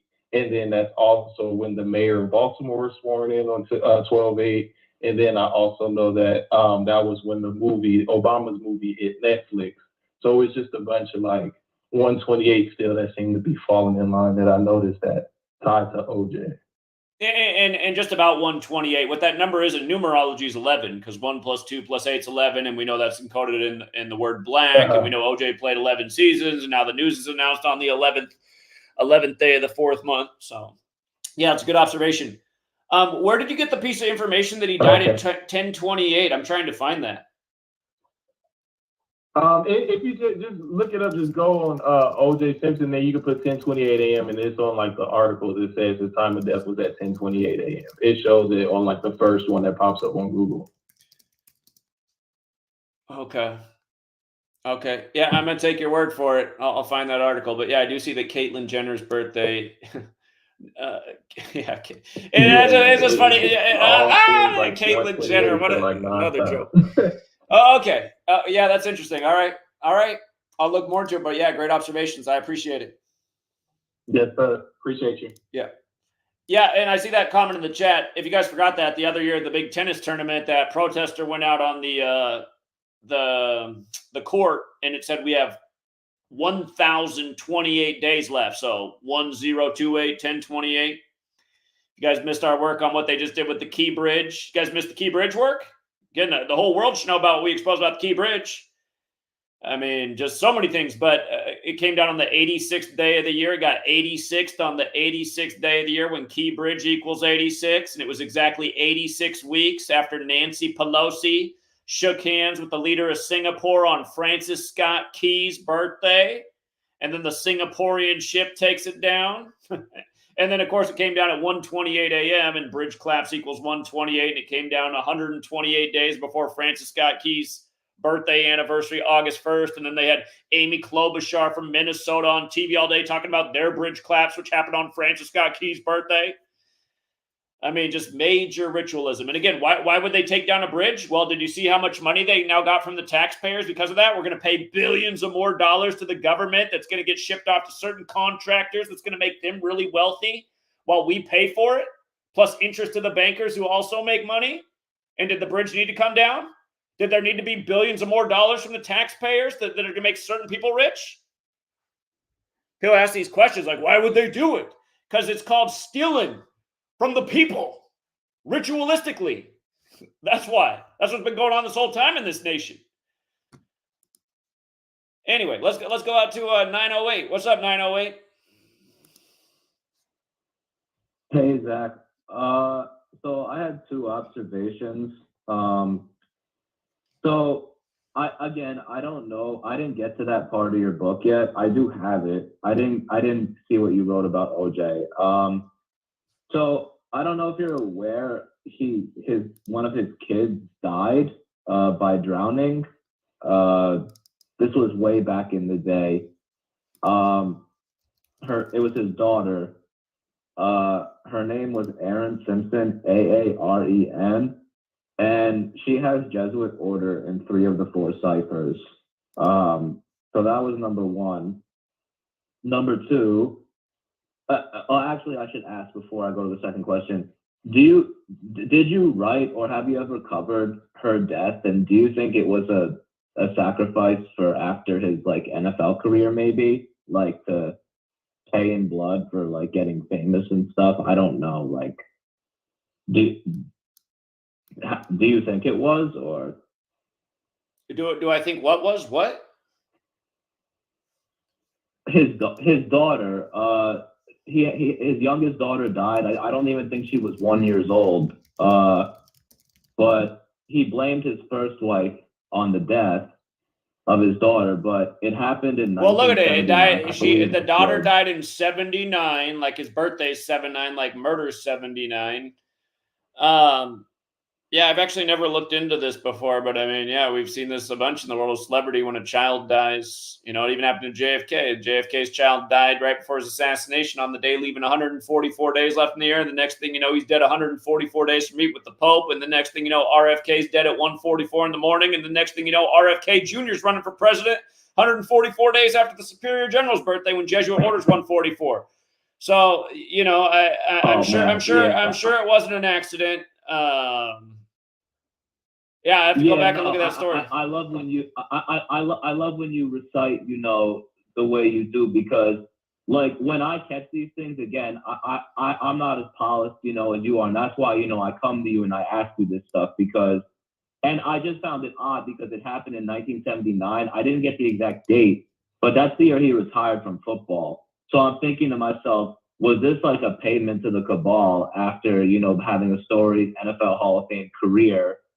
And it just blew my mind. I was like, holy shit, like this is fucking unbelievable. And so thank you again for that answer. The second observation I had, so I don't know if you discussed this at any point in the video, but given we just had the solar eclipse on Monday, I noticed that OJ Simpson went to Galileo High School in California. And I think Galileo, if I'm not mistaken, he championed heliocentrism, right? Because like the planets revolve around the sun and not the Earth, and like the Church opposed it and shit. I don't know the full history behind it, but it just blew my mind that he went to that high school of all places. And if you take his death day of 4/10, I believe it was, from Galileo's birthday, it's 55 days, I think. Here, hold on. Let's just rewind to the first thing you asked because I just looked into it. So, OJ Simpson's child died his last year in the NFL, where he played with the 49ers. I'll give you one guess for what day of OJ Simpson's age he was on when his child died while he was playing with the 49ers.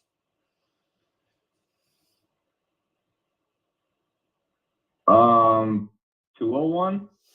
I was trying to make it really obvious. 49.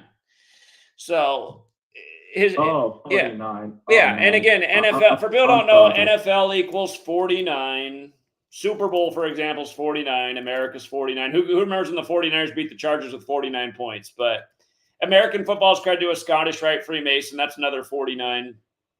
But yeah, 49th day of his age, his child dies in his last year in the NFL with the 49ers. So.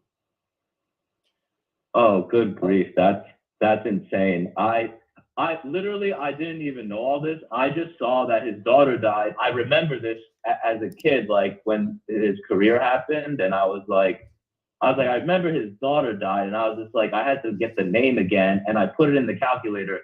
It was Jesuit order in 3 or 4 seconds. I was like, holy shit, this is fucking crazy. Like, but no, thank you for that. But back to my point about this whole solar. Hold on, I want to bring up a parallel real quick. I just want to bring up a parallel. When OJ Simpson's daughter drowned at that age, it reminds me of the death of Randall Cunningham's child in a hot tub in Las Vegas, because Randall Cunningham, who played for the Eagles, which happens to equal 49 as well, and there's that long history with Philly in the Bay Area, when they established the Raiders in the 101st NFL season in Vegas, they made Randall Cunningham, who lost his child there in Vegas, the chaplain of the team. And yeah, I mean, I lose track of things because we cover so much, but we've seen a lot of suspicious deaths of children of entertainers. And I didn't even realize that OJ Simpson had a story like that. But yeah, the odds of that being a coincidence are unlikely. Yeah, this was a Look, lot of people don't. Hold know on. this. Yeah, For the they person in have the a chat, hold right- on. Somebody in the chat is going, I don't get what the 49 connection is. Like, seriously, like if you're that person right now, what I'm talking about, I'm putting it on the screen, first of all, what 49 is, how it connects with NFL. But again, if you're that person right now who doesn't understand the connection of his child dying on the 49th day of his age in his last year with the 49ers, I know right now that you're doing like a lot of things wrong in your life. Your diet must be absolute shit. You must not get enough sleep. Your mind is not working. And I don't mean to shame you, but that's what's wrong with this country. People's brains do not work. Like, that should not be a hard thing to connect. I don't get it. What do you mean? What's that? I don't get the significance of 49. Like, what? Like, why? How is it not elementary? A 49er loses their child on the 49th day of their age and you're dumbfounded? That shouldn't be happening. Okay, go ahead, caller. Oh, okay. No, again, like I said, I was just saying that he was, before he married Nicole, he had a first wife from high school that he was with. They had 3 kids. So, and I remember this daughter died. So, and it was just really bizarre. But thank you for putting all the pieces together in this short notice. That helped me a lot. No, my second point about OJ going to Galileo High School, given the solar eclipse just happened on Monday, from Galileo's birthday, which is February 15th, until April 10th, his alleged death day is 56 days, including the February 15th.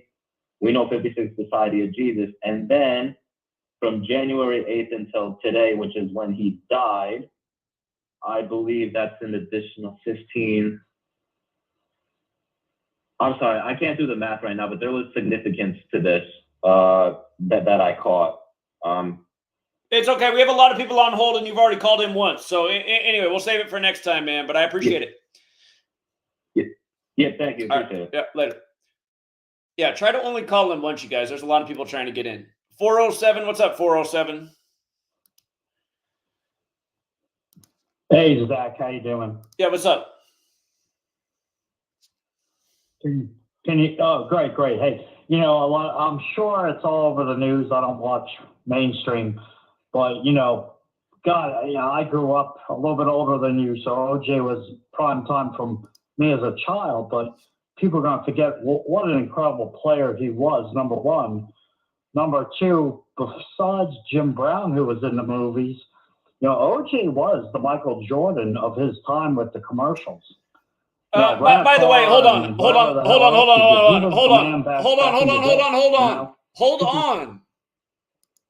Yeah, you guys, Jim Brown dies before the 104th NFL season. Jim Brown 104 just happens to die right before the 104th NFL season. And then the Browns just happen to go to the playoffs for the first time in forever. This is what drives me nuts about sports fans. It's like they must just think everything is a coincidence. It's pathetic. And now OJ's dead after the 104th season on 10/4. Again, people got to wake the hell up. Yeah. It's pathetic. Nobody should be going in these sports stadiums.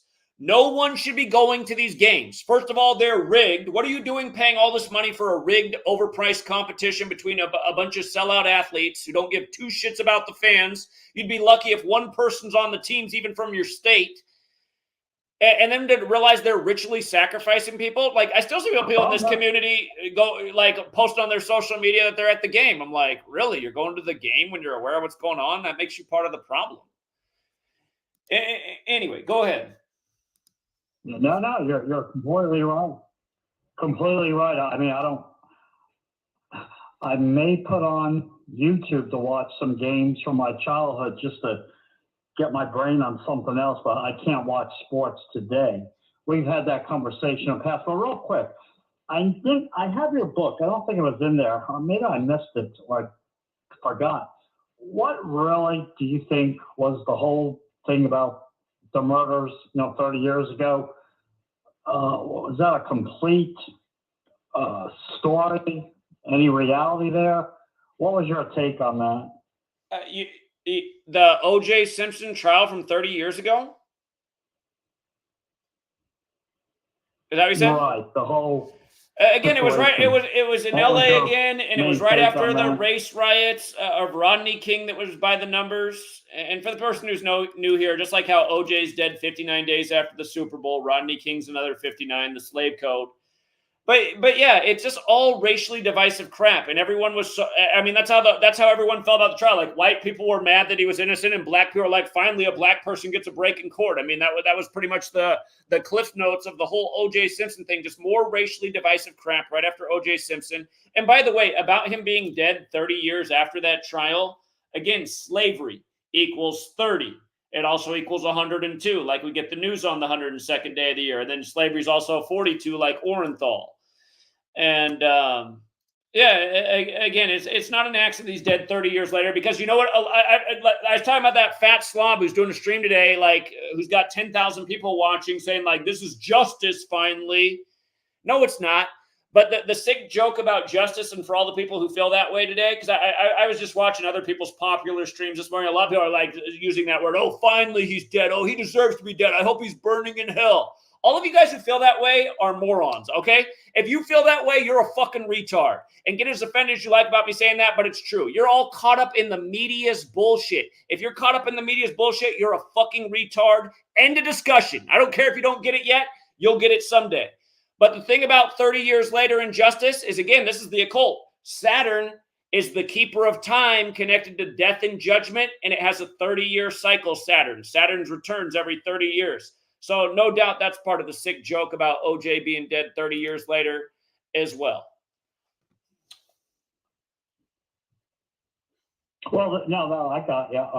Well, again, we know better now about the media. Back then, we really didn't, because once this whole OJ trial got going, that changed media, changed the way the news did things, right? With a lot of talk show hosts and all that stuff. So do you think he just got set up and they said he did it and he really didn't do it, do you think? The guy's an actor. I mean, he wasn't just a football player. He's an actor. Naked Gun 33 1/3 just come out. We see all these bullshit made for TV trials that are nothing but distractions and psychological operations and things that are meant to instill divisiveness and hatred for another group of people. It's just all part of the same bullshit that comes through the media every day. It was nothing but theater. I would almost guarantee that nobody died in relation to the OJ Simpson story. A lot of people think the other woman that was supposedly her sister there was actually the same Nicole Simpson who died. And I wouldn't be surprised one bit if she just dyed her hair and was wearing that visor low each day, and that was the exact same person. That's the way they mock us. Everything they do is a mockery. So I don't know at the end of the day what the truth is, but I would say that the assumption is that it was just all bullshit, made for TV bullshit. And it literally might have been purposely at the time of the Martin Luther King Jr. trial, where it was ruled that there was a government conspiracy to kill MLK. Because nobody talks about that. And it's like I said at the beginning of the stream, what was the more important trial at that time? The OJ Simpson celebrity trial, which really has no meaning on anybody's life? Or one where it was ruled that your government that you're made to pay taxes to assassinated somebody? That's the one that matters, and nobody even knows it happened.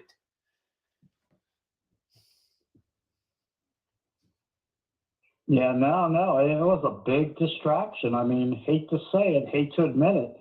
I watched all that shit back in the day. It just was what it was, right? I was a kid back then. I remember that whole summer I was cleaning houses with my mom. That's what I did in the summer. I had to help her clean houses. But I just remember everybody's house we went to who had the TV on just that whole summer, just all watching the OJ Simpson bullshit. I was a kid back then. And I just thought, like, I don't understand why everyone is so drawn into this. I mean, who cares? I mean, don't people get murdered every day? Why do you care if OJ Simpson murdered his wife? Why is everyone so obsessed with this? It's like the other year when what's that guy that supposedly got assaulted by people in mega hats in Chicago, and it was all bullshit by the numbers with a drawn out bullshit trial by the numbers, and then everything got dropped at the end. Everyone was so glued to that too, and it's just like, God, why does everyone care so much about this crap? Anyway. Yeah, no, I got it. Well, hey, listen, last quick story, and I appreciate what you do. Actually, when OJ got off on that situation, moved to Miami, he used to eat breakfast at a place across from where his kids went to school. My dad actually used to sit with him and eat breakfast and talk about the Miami Heat and Dolphins. So that's my little OJ thing. But listen, keep up the great work. Appreciate what you do. All right, man. Appreciate it. Thank you. For the person in the chat who is trying to say that he died on April 10th, we know he died on 10/4 after the 104th NFL season, but there's a reason that he died yesterday as we covered, and there's a reason the news was announced today as we've been covering. I lost track where I was on the call board. Is it 623 or is that who we were just on? 623? Is it you or was I just talking to you? I'm the 623. 623? Yo, what's up, Zach? How you doing, man? Yeah, doing well. How are you? Doing pretty good. So I have a question for you. So when do you think that Jimmy Carter's going to die? Because he's like 99 years old. Jimmy Carter's already dead. Jimmy Carter's already dead. Did you see him at the funeral for his wife? Did anyone see Jimmy Carter? That guy's dead. I mean, he's like a vegetable. It looked like he was just totally dead there. So it's like they were like moving around Weekend at Bernie's. Who knows when?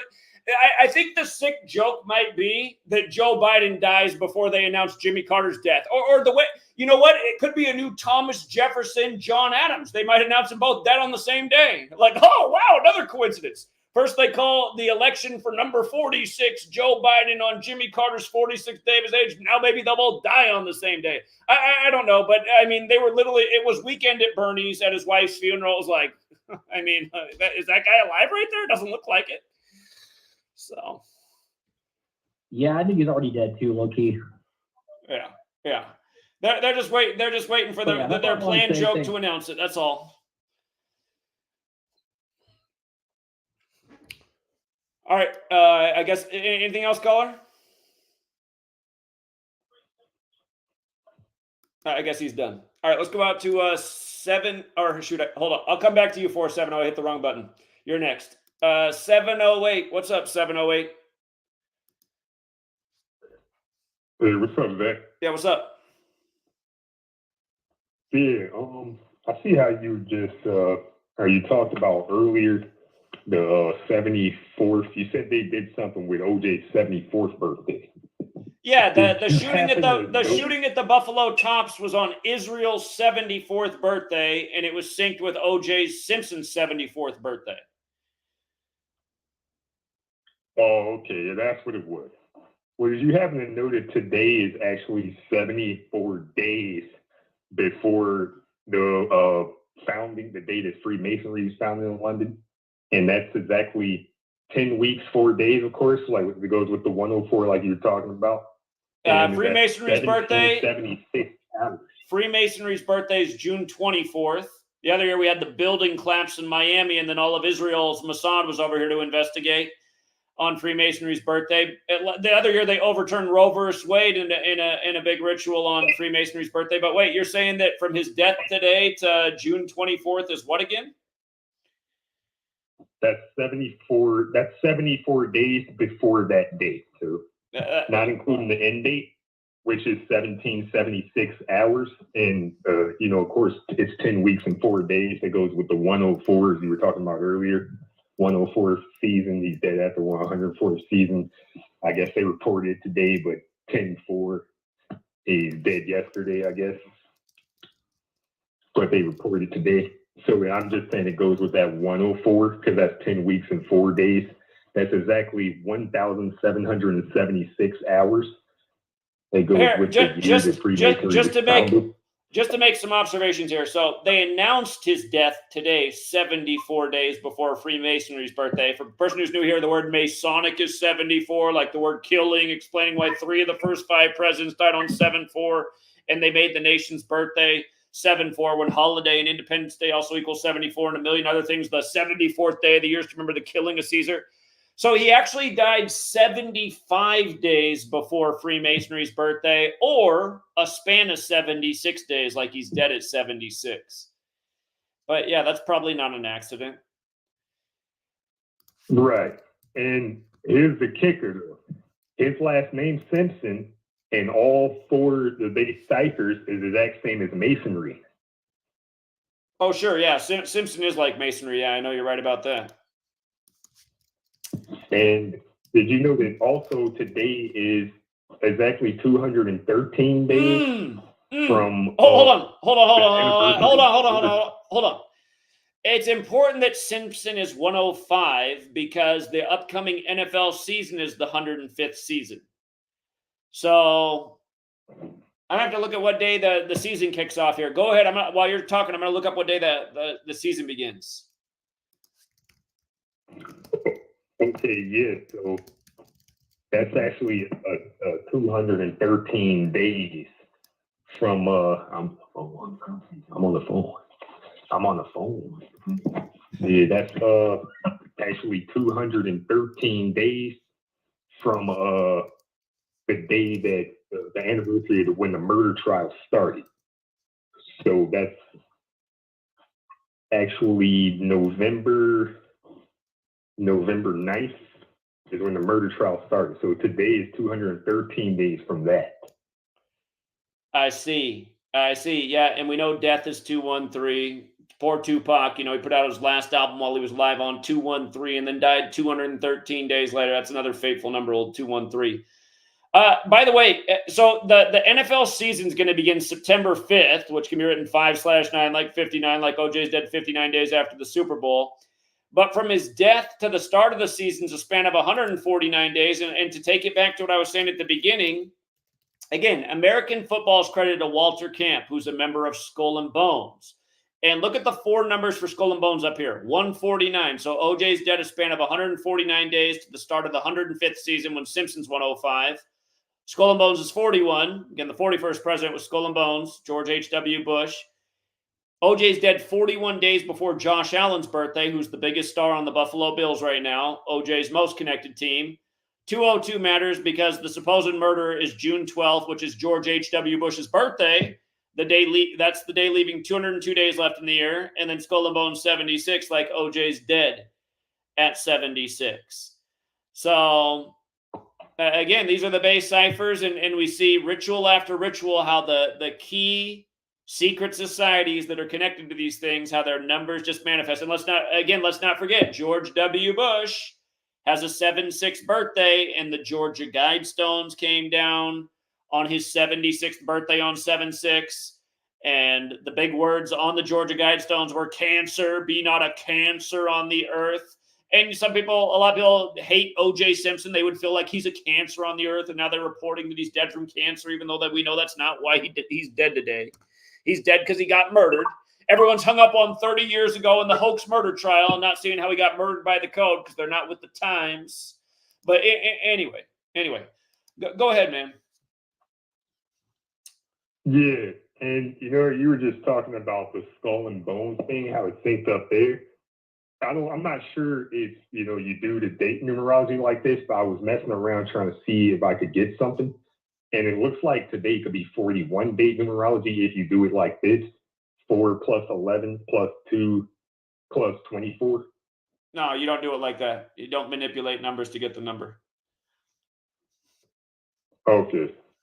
Yeah, just making sure. Wasn't sure about that, but that would be interesting, because it's the 41 and the connection you got there with OJ. But yeah, that's pretty much all that I have. But yeah, thanks. You opened my eyes to Gematria and opened my eyes to seeing through, the news and what they do. And, you showed me a lot of good tips there, a lot of good observations that I didn't find myself. But thanks for that. That's pretty much all I had today, Zach. Appreciate it, man. You have a good day. Yeah, if you guys got here late, we've covered a lot. Again, the Bills and the Niners are going to play each other this year, OJ's teams. The Bills just happened to be 7-6 against the Niners when OJ dies at 76. Of course, San Francisco equals 76. Last April, I was laughing about how when I drove down to California, how I noticed both directions. It says 76 miles to San Francisco when you're heading south. When you're heading back north, it says 76 miles to San Francisco. For people who don't know, OJ was born in San Francisco. San Francisco 76, San Francisco, California 102. Today's the 102nd day of the year, the day the news breaks. Again, slave is 76. Slavery is 102. The last social media post of OJ is him in a Titleist hat. Today's the opening day of the Masters. Titleist 102, 114, like the date 11/4. Golf, a historically racist sport. The word master, 76. OJ dead at 76, the day of the Masters. Let's go out to 470. 470, you're on.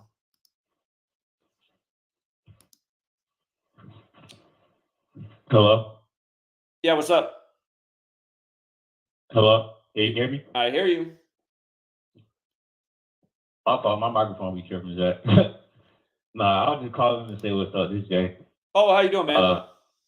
Yeah, people just slower. That's all it is. Like the fact that you still got to get on here is ridiculous because people should have saw it all the way back in 2020, back when they did the Kobe Bryant shit and the Savile Bozeman shit. Like they should have already seen that shit. Like it's like literally.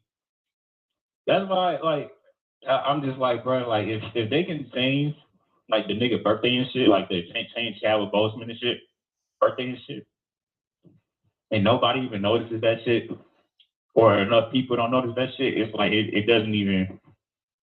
They can literally get away with anything. The father-daughter nation with Kobe Bryant and all that other shit, they can get away with anything. Like they just keep fucking showing.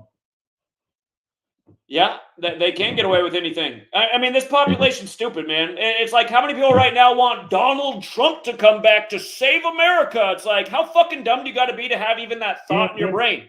He's the guy that went along with the scam from Switzerland and fucking ruined people's businesses and their lives and destroyed America as we knew it. All the censorship went on under the time of Trump. All the dumb fucking people are like, well, inflation because of Biden. Again, understand, I'm no Biden fan over here either. They're both Jesuit scumbags. But it was Donald Trump who printed all the money. What do you think happens when you print money? That makes the money that exists worth less than it was before. That's how inflation happens. You got all these morons pointing the finger. It's just like, no, Donald Trump is a huge Jesuit scumbag that went along with a major New World Order agenda and claimed to be father of the. You think that guy's going to come back and save the nation? You got to be a special kind of fucking retarded to want that guy back as your candidate. Morons be like, but he's better than Biden. They're fucking puppets. Go ahead, Jay. Biggest shit happened. Like the fucking biggest agenda happened. Like it's illogical. It's just, that's all it is. It's just illogical dickie. Like that's all it is. Then there's a story that's going viral about Donald Trump coming to my city in a fucking Chick-fil-A and getting support from black people. It's just like, bro, this shit is so fucking stupid, bro. Like, it's just a waste of everybody's fucking time. Hold on. About that point, Jay. About that point, the Trump administration got good publicity. Like they're just saying how that was such an amazing display. Him at the fast food restaurant. The campaign's now saying that they want to start going to more fast food restaurants because that really resonates with America. You shouldn't be eating at fast food restaurants, you fucking nation of retards. Exactly. That's why I hate this fucking place, and I can't stand just how fucking dumb the people of this nation are. They vote for these bullshit ass candidates that sell them out every time. They eat this fucking. I mean, there's no excuse to be eating fast food anymore. It's not even like I could understand in the 90s why people still ate there because it was actually inexpensive and it was cheap and you could get.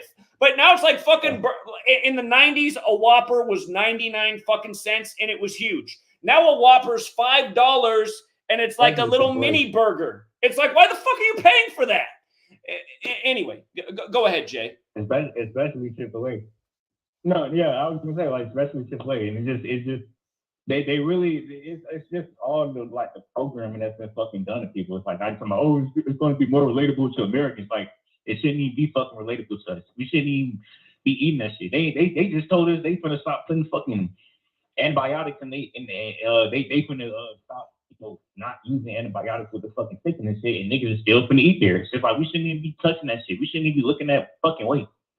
It's just, but we just accept this shit as our fucking reality. Oh, they're just how Americans are. It's just fucking stupid. I mean, you literally you emphasize 49 when you were talking to bro. You was like on the 49th day of his age, and the nigga still couldn't fucking get the shit. You still had a nigga in the chat talking about what's the correlation? Just like it's just dumb. It's like these people's brains. It's like it's just NPC behavior. It's like it doesn't even make sense. And honestly, like I know you said like it's because of like the shit that's in the food and the water and all that shit, but honestly, I feel like some niggas are just retarded because it's like even when I was still eating like bullshit and drinking soda and all this shit, I still had a brain to be able to like figure out like what the fuck is going on and figure out what not to do type shit.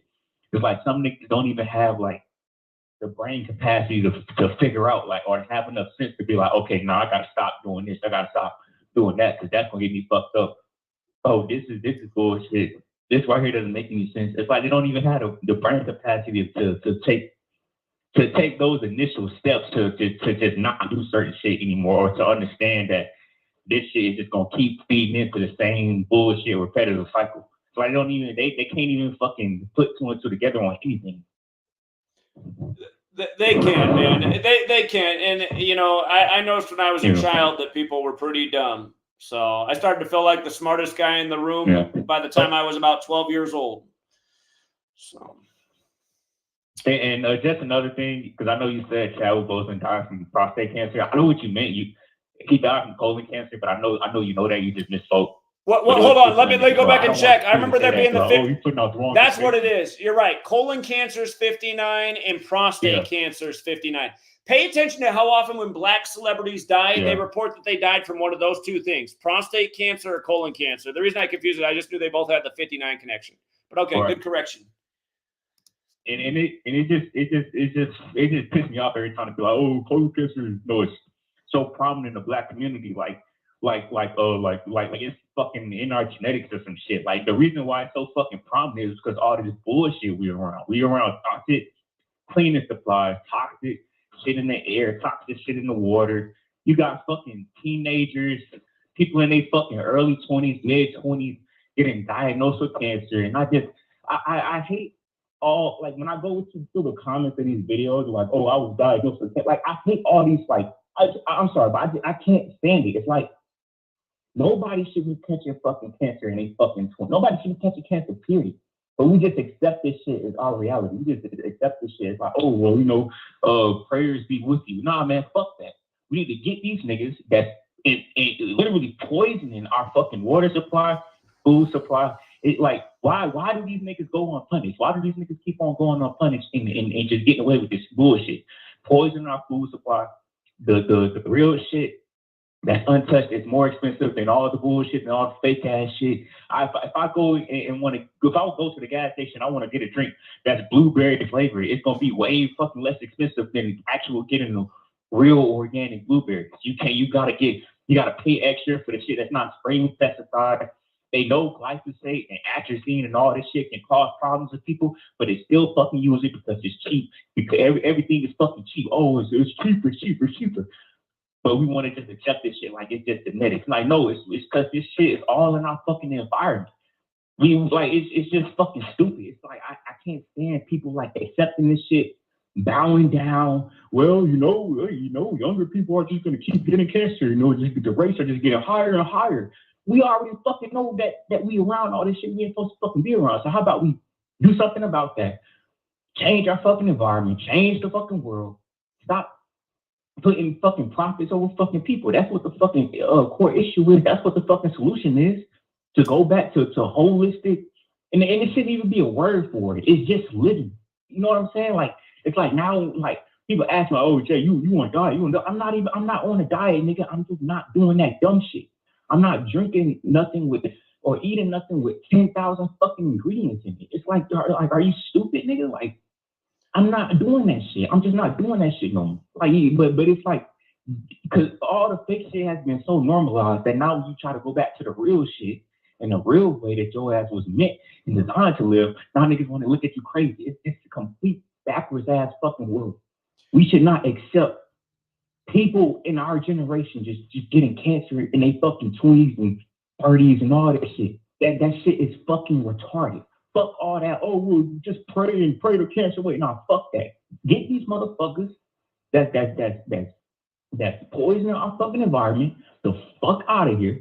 Let's stop eating all this bullshit. Let's actually do something about this shit that's giving us the fucking cancer, that's giving us the type 2 diabetes, that's giving, you know me, I have problems with kidney stones, gut health. Oh, people wonder why so many people have fucking SIBO and can't tolerate this and that. And going back and forth, like if your digestive system can't tolerate a whole bunch of shit, that's because your digestive system is weak. just because it's not functioning how it's supposed to be. That's because you've been exposed to shit. When people was pregnant, they been exposed to fucking chemicals and all this other shit. And then that shit passed on to the fucking baby. And it's just, oh, it's just fucking my genetics. Yeah, that just means your fucking ancestors didn't make the right choices. But your grandmother and grandparents didn't make the right choices. They passed that shit on to you. They passed the shit down to me. They passed it down to all these niggas. And that's why we getting all this fucking shit. And it's like nobody ever want to talk about the shit that needs to be fucking talked about. I don't want to fucking watch no video that's gonna tell me, yeah, bro, cancer rates are rising. What we gonna fucking do about it? We just gonna accept the shit? We're not gonna do nothing about the niggas. That's these big ass corporations and companies that they don't give a fuck. They got all these factories and all this industrialization and the chemicals are just wasting into the water, which is the reason why we don't even have fucking safe water to drink. We got these niggas know that they are depleting our soil with the shit that they put in our fucking soil to try to cut corners and all that shit. The reason why there's less nutrients and everything, and nothing's getting done about it. We should be going to war against these motherfuckers to change this shit. That's what the fuck I'm about. That's what the fuck I want to do. I'm right there with you. I'm tired of seeing family members and all this other shit. I'm tired of people. I'm tired of seeing people getting sick. I'm tired of seeing people. Oh, I was diagnosed with cancer. I'm tired of seeing that bullshit. Cause you already know why that shit is the fucking case. But nobody want to do anything about the real fucking issue. It's frustrating. Indeed it is. Indeed it is. Yeah, and again, just to remind people, you're down in Georgia. Remember, the Georgia Guidestones, the day they turned 44 years old, you have this member of the royal family, another thing people are obsessed with for no reason, but Kate comes out and she says she has cancer that day, again, on the 44th birthday, when cancer chemo killed Georgia genocide. They're all 44, and then Chick-fil-A equals 44. Chick-fil-A headquartered in Georgia comes out that day. Oh, you're going to hear this woman's voice. If anybody wants to call into this show, you guys got to call in the next 90 seconds because then the call board shuts down. But as long as you're in there before it shuts down, I can take your call. You could wait on hold for 30 minutes. I'll get to you. But you got to call in the next 90 seconds. You're going to hear this woman's voice every 30 seconds until it shuts down. But again, you had Chick-fil-A come out that day and say that they're no longer using high-quality chicken. They're going to start using the same shit everybody else uses.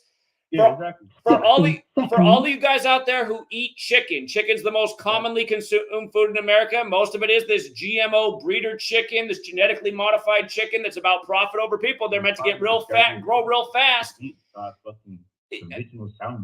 Exactly. If you're eating this chicken that got these hormones pumped into it that was meant to make it a fat blob real fast for a high profit, so they hardly had to feed anything, and in no time they could sell it in the store. Imagine what that might be doing when you put it in your own body. And again, there's so many different reasons. Go ahead.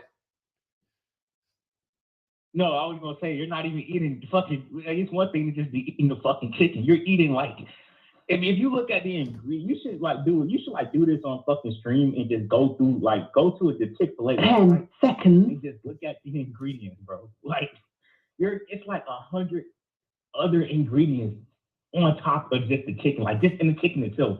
Like well, it's ridiculous. Like that. This shit is completely unnecessary. It's like it's just stupid. Yeah, it is. It is, no doubt about it. So, yeah. But I'm gonna get off. I just wanted to add one more thing. Like, this is that because I think I told you like I wanted like to write comments and shit like that. My comic is actually gonna be based around like.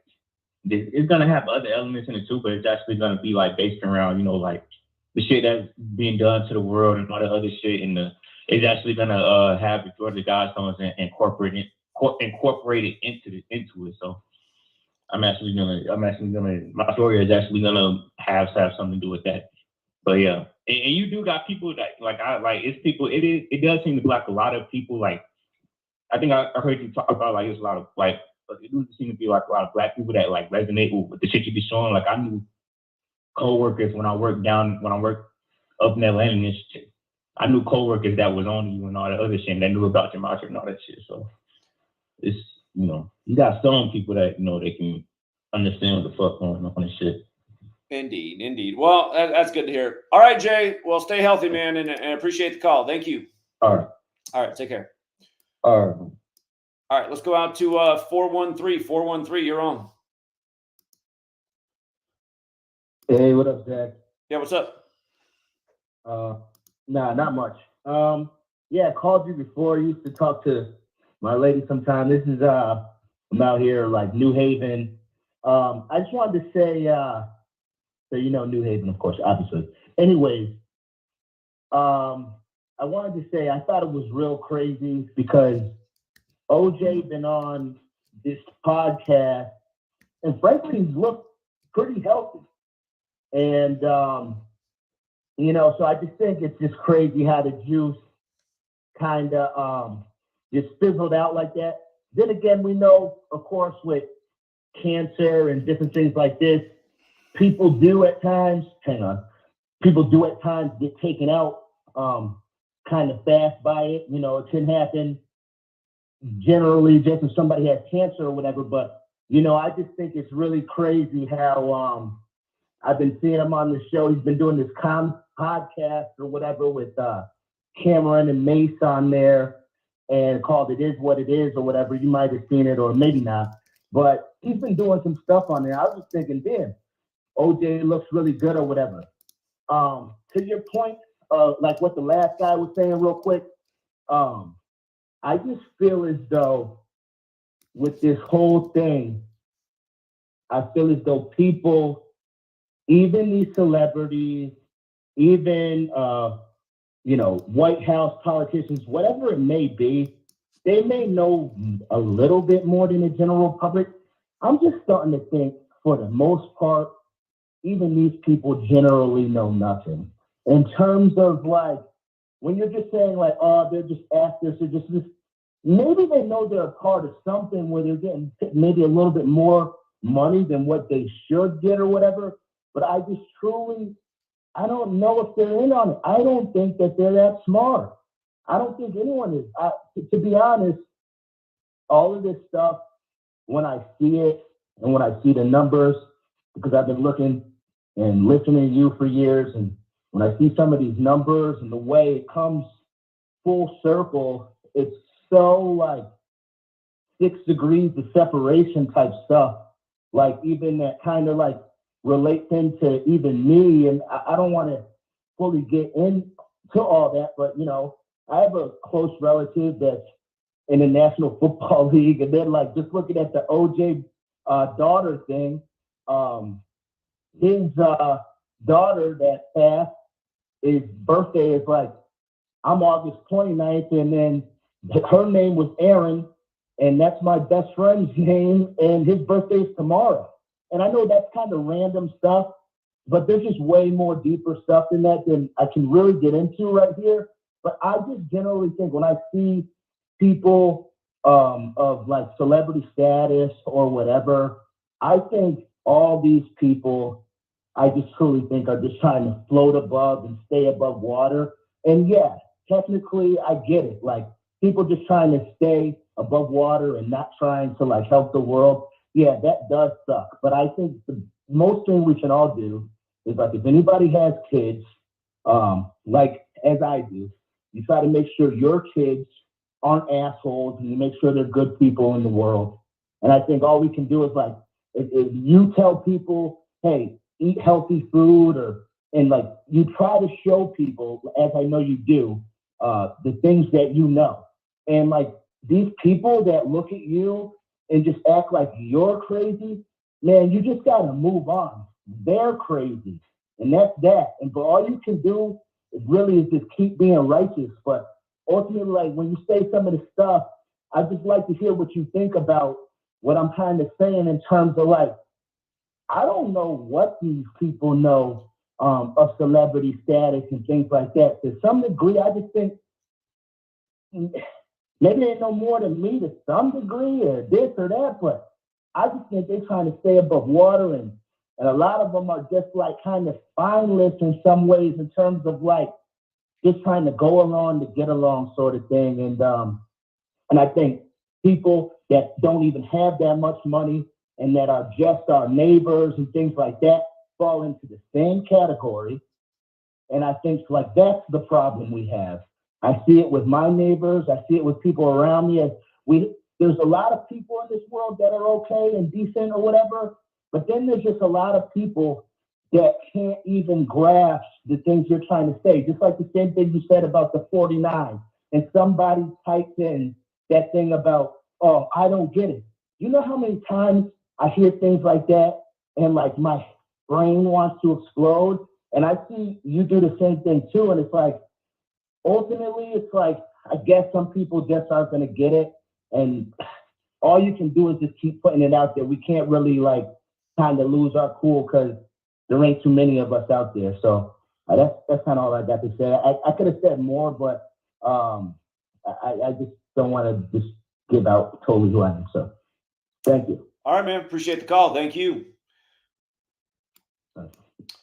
It's funny. I was trying to find this post before the show, and it wasn't coming up when I searched OJ Simpson on my site, but then I searched cancer, and it pops right up. This post is from February 9th, right? This is right after, this is during Black History Month, and I was just pointing out what I always point out. Right after the Carl Weathers death, who played for the Raiders out in the Bay Area, but I was saying, look, OJ 76 from San Francisco, supposedly has prostate cancer, the 7659 code, yet again, Black History Month recognized by the feds in 1976, typically ends on the 59th day of the year. Gematria, forwards and backwards, slave equals 59 forwards, 76 in reverse, just like Negro Rasta blues. And, you know, I was missing until right now. I'd forgotten prostate equals 102 like slavery. Here we are on the 102nd day of the year. He's announced dead from prostate cancer. I mean, and then here's the other thing too. This news broke on February 9th, which was the 40th day of the year. So here's the other piece to this. Another familiar pattern. Sacrifice has the 62 connection. Sacrifice 62. And if you wanted to count the span of days, it would be, instead of 62 days later, it'd be a span of 63 days, like racism 63 in Buffalo, who he made his name with, and now he's dead 63 days from the anniversary of the murder scene. And for the person coming in here in the chat talking all big and loud about how his son killed him, dude, pull your head out of your ass. The whole hoax, the trial was a hoax, man. The whole thing is a hoax. I can do another video later. I got all the old work and blog decodes on the hoax trial. I didn't want to get into it. Whole thing was bullshit. Everyone's got these conspiracy theories. Oh, his son did it. Nobody did nothing. Bullshit is all it was. 336. What's up, 336? Hello. Yeah, what's up? What's up, Zach? How you doing, man? Yeah, what's up? All right, though, man. I've been listening for a pretty long time, though, Zach. You probably don't remember me, though, from back in, I say, probably at least, from what I can remember, I say 2017. Okay. And I know everybody say that when they get on here, like, Zach, I've been listening since the beginning. But look, I remember when your channel had disappeared, right? It's all going to tie into what I'm going to say moving forward. So I remember when your channel disappeared, then you did that video in the garage. You might have been sitting on the steps that go to the inside of the house. But I remember when you resurfaced around and just watching over the time, I don't really think, it's a target. From what I know about marketing and certain things, it's about targeting a certain audience, And nowadays, it's like, how many people would you say probably is your core audience? You say about 10,000? Well, it doesn't seem like we have that anymore. I mean, average video gets less than 5,000 views. I'd say core audience these days might be 3,000 people. It's pretty bad now. Right. So 3,000 people. And so what really contributes to that is because a lot of people, so when you building like an audience in a community of people, like I'm going to just go skip to the ultimate. The ultimate is everybody that's a part of the community, sort of like self-sufficient. They at least got the minimum of some type of income, something going for themselves, so we can add all these different people into the whole picture. So a lot of people just, I make content too, but a lot of people really listening just to listen. They might be at work, they might, you know what I'm saying? So if you say 3,000 people, if them 3,000 spend $30, you know what I'm saying? That would be because it got to go back to actually becoming some type of community of people that stick around. And when you say 3,000, it's like a lot of people that was listening, probably they not supporting. Like I noticed you said in one of your lives recently that every time you have an event where y'all come out, after that the support goes down. Can you expand on that? Well, I mean, we went out to Oklahoma City for the anniversary, then we went out to Buffalo for the top shooting, and then I drove all the way from Seattle to New York and hit every city on the way to 9/11. And by the time I was done with that, the financial support I had was directly cut in half. So I was like, doing all that made everybody fall off. Like I can't even comprehend it, but that's how it went down. So. And again, the thing is, like, so in 2017, we were almost to 100,000 subs, and then the channel got deleted. And then I came back at the end of 2018, and I got a ton of views, and we quickly, like, ramped up to 80-some thousand subs, and then the channel got deleted again. And then we had another channel that by, I don't know, around the time January 6th was up to 80-some thousand subs, then it got deleted. And ever since that, and around the time of Kobe's death, I can't get the channel. I mean, you see what it is now. It's like, well, part of the reason the channel doesn't grow is because they're constantly unsubscribing people. But yeah, I mean, like right now I'm at 37,000 subs when back in 2017, we were almost at 100K and growing rapidly. So, I mean, the algorithms clamped down and I've lost 20 some channels, and then I changed the name of the channel, which probably didn't help people find it back. But yeah, for whatever reason, they're more so looking for your name. They remember your name. Zachary Hubbard, like I remember that when I was looking for it. I was so young. I'm only 31 right now. But just the way I think and move in life, like I was already a step ahead of a lot of things. But a lot of us that was a step ahead, everybody else is starting to catch up. So we really ain't getting nothing for us being a step ahead. Like when I was saying this and I was 21, it sounded better than I'm 31. You get what I'm saying? Sure. Because it seemed more like I was ahead then, and now it's like, okay, that's what you should be thinking about. But I think it's more so people don't really know what to do. You know, they just listen to the information, they believe it. We all believe everything that you're saying. It's like people get to an element where they hopeless to it. They feel like ain't nothing I can really do about it anyway, so I might as well keep going to work, keep clocking in, keep living this life I really don't enjoy. You know? Sure. Well, I mean, people aren't up for what needs to be done. I mean, I've explained 1,000 times what needs to be done. I've always said the line is revolution or bust. Like, we're not going to fix our problems with voting for these bullshit candidates they give us. The only thing that's going to change anything is a revolution. And for all the people who don't understand that, again, Thomas Jefferson, who seems to be really one of the only reasonable founders. Yeah, I know he might have had slaves, and that's okay. But the thing is, he said a lot of the truth. And he said, if you ever have a central bank, this nation will be finished. He said, if you don't revolt every 19 years, this nation will be finished. And again, that was always the weirdest thing to me. I did not understand why he said there need to be a revolution every 19 years.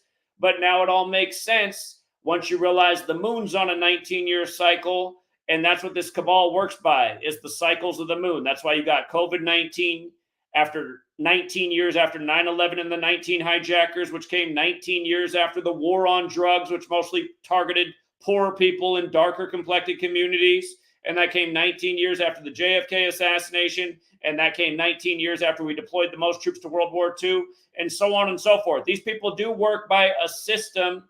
And now it all makes sense because so that goes to show that whatever Thomas Jefferson was talking about back then that was the threat to this nation, it's still the threat today, and it's what's taken over this nation, just like how he said it would be taken over. We've been taken over for a long time. Right. And it's destined to be taken over. It's literally nothing that could be done to not have it taken over. It's more so gain the people that will be the revolution against it. But people more so, for lack of better words, on the weaker mentally, physically, emotionally, especially with social media and all the other things that's able to grab attention and all of that. So we did, you believe, would you say you believe majority of people gonna perish? That's a small group of people that won't. Again, they wrote it on stone what their plans are. The only question is how far off are these plans? I mean, is it a slow kill? Do they have a big event lined up to really get it going? I mean, You guys, if you weren't here in the beginning when I started, my very first post is about the Georgia Guidestones and the concern for what's written. And what I was talking about when I first started putting out content in 2013 is it's going to be a curious moment when these things turn 44 years old, because they're about genocide, and genocide equals 44, like Georgia, like execution, like kill, like cancer, like how the last thing on these things about depopulation is be not a cancer on the earth. And then this year, literally on their 44th birthday, they had to make the top story, Kate announcing that she has cancer. And then you've seen the headlines if you're watching the news. They're saying scientists are baffled by how all these young people are starting to have cancer in their body at rapidly rising rates. Just the other day, wasn't it last week that they told us that by 2050, cancer rates should be nearly 80% higher?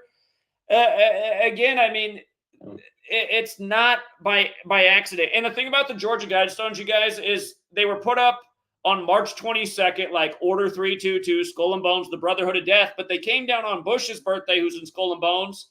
But they also came down on Daniel Coit Gilman's birthday. And if you don't know who that is, that's the founder. He's a Skull and Bones member. He founded the Johns Hopkins University, which is a pioneer in a lot of the medical shit going on. And what's weird is when you learn gematria, you start to realize hospital equals 44. Think about all the weird deaths that happen in hospitals. Supposedly just a crazy amount of errors every year. But do you wonder, are all of these errors or some of this shit high ritual? The word medicine is 44. Look, I mean, you see when you watch the drug commercial ads, it's like because people are so lazy and won't put the right foods in their mouth, they're going to take this product to lose some weight or work on their blood pressure that has like 80,000 negative side effects, potentially even death. Again, you guys, it's written in stone what they plan to do to us. The only question is, how fast does this happen that they get the Earth's population down to 500 million? And to do the math, they say there's about 8 billion people today. If they got to go from 8 billion to 500 million, that means 15 out of 16 living people got to go.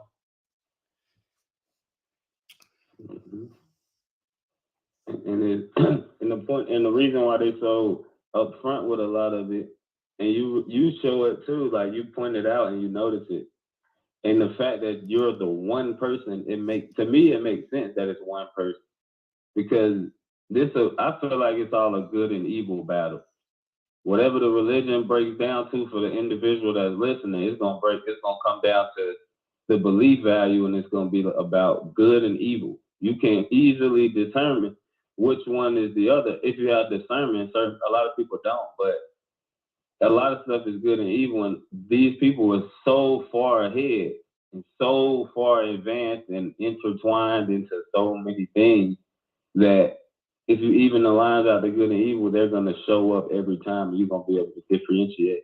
So I think a lot of people get caught up in the in-betweens and the different stories, and we got to keep bringing that stuff, because that's a part of the product. It's like, okay, we learned the system. Now when you learn the system, then you utilize it strategically against itself or to get your own benefit. You know what I'm saying? Like, all right, so they take my channel if I speak about this in this way. All right, I'm gonna have a side channel that they don't even know that is even me, you know? And I'm gonna still put out the information. I'm gonna have another side automated channel. Then I'm gonna have another channel. You know what I mean? Like, okay, because I know you get frustrated hearing a lot of the same things and saying a lot, because you've been saying it for years. I've been sat back and watched it. Pretty soon I'm gonna be able to say 10 years that I've watched it, but I don't speak. I don't get on the call. I just sit back, watch, and listen and pay attention. So what I'm saying is, people need something to attach to. People hopeless. A lot of people not gonna be able to just, you gotta play people in the system.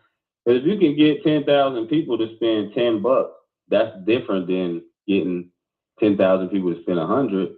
Majority of people ain't gonna have 100. But everybody spent $10 on some type of fast food, Starbucks, and they got so much marketing. Like I drive around all day for my job, so I see all the signs. I see all the signs in the grocery stores, the fast food places. It's just like social media. You know what I mean? You drive around, you see all the temptation. Life is all a temptation. And most people want all of what the earth is and being a human is gonna bring them. They don't really realize they're a soul, a pure, you know, we on a planet. We're not just here for nothing. But everything's set up so for us to get intertwined, like we be into our job for 20 years, 15 years. You never really lived your life the way you want to live it. You've never really done that. Majority of the people don't even got 10,000 saved up. You hear me, Zach? Though? No, I'm just listening. I'm in agreement. And you know, the system we live in, it doesn't even really allow most people to find out who they are and what their real purpose is here, because they're put into the slave classroom and meant to learn the bullshit history and have their time wasted. Again, you want to know why all the best jobs here in America, these big tech jobs that pay about $300,000 a year, why no Americans work there? It's because, you know, these people that have the jobs who went to China or from China and India and Russia, they spent their time in school learning about mathematics and science. Shit that you can actually do something with. We got our time wasted with Christopher Columbus and all this indoctrination and how great our nation is. Now we're the freest fucking people there ever were, and just nothing but bullshit. Our time was wasted. And now you see the consequences. Can we stay on that point?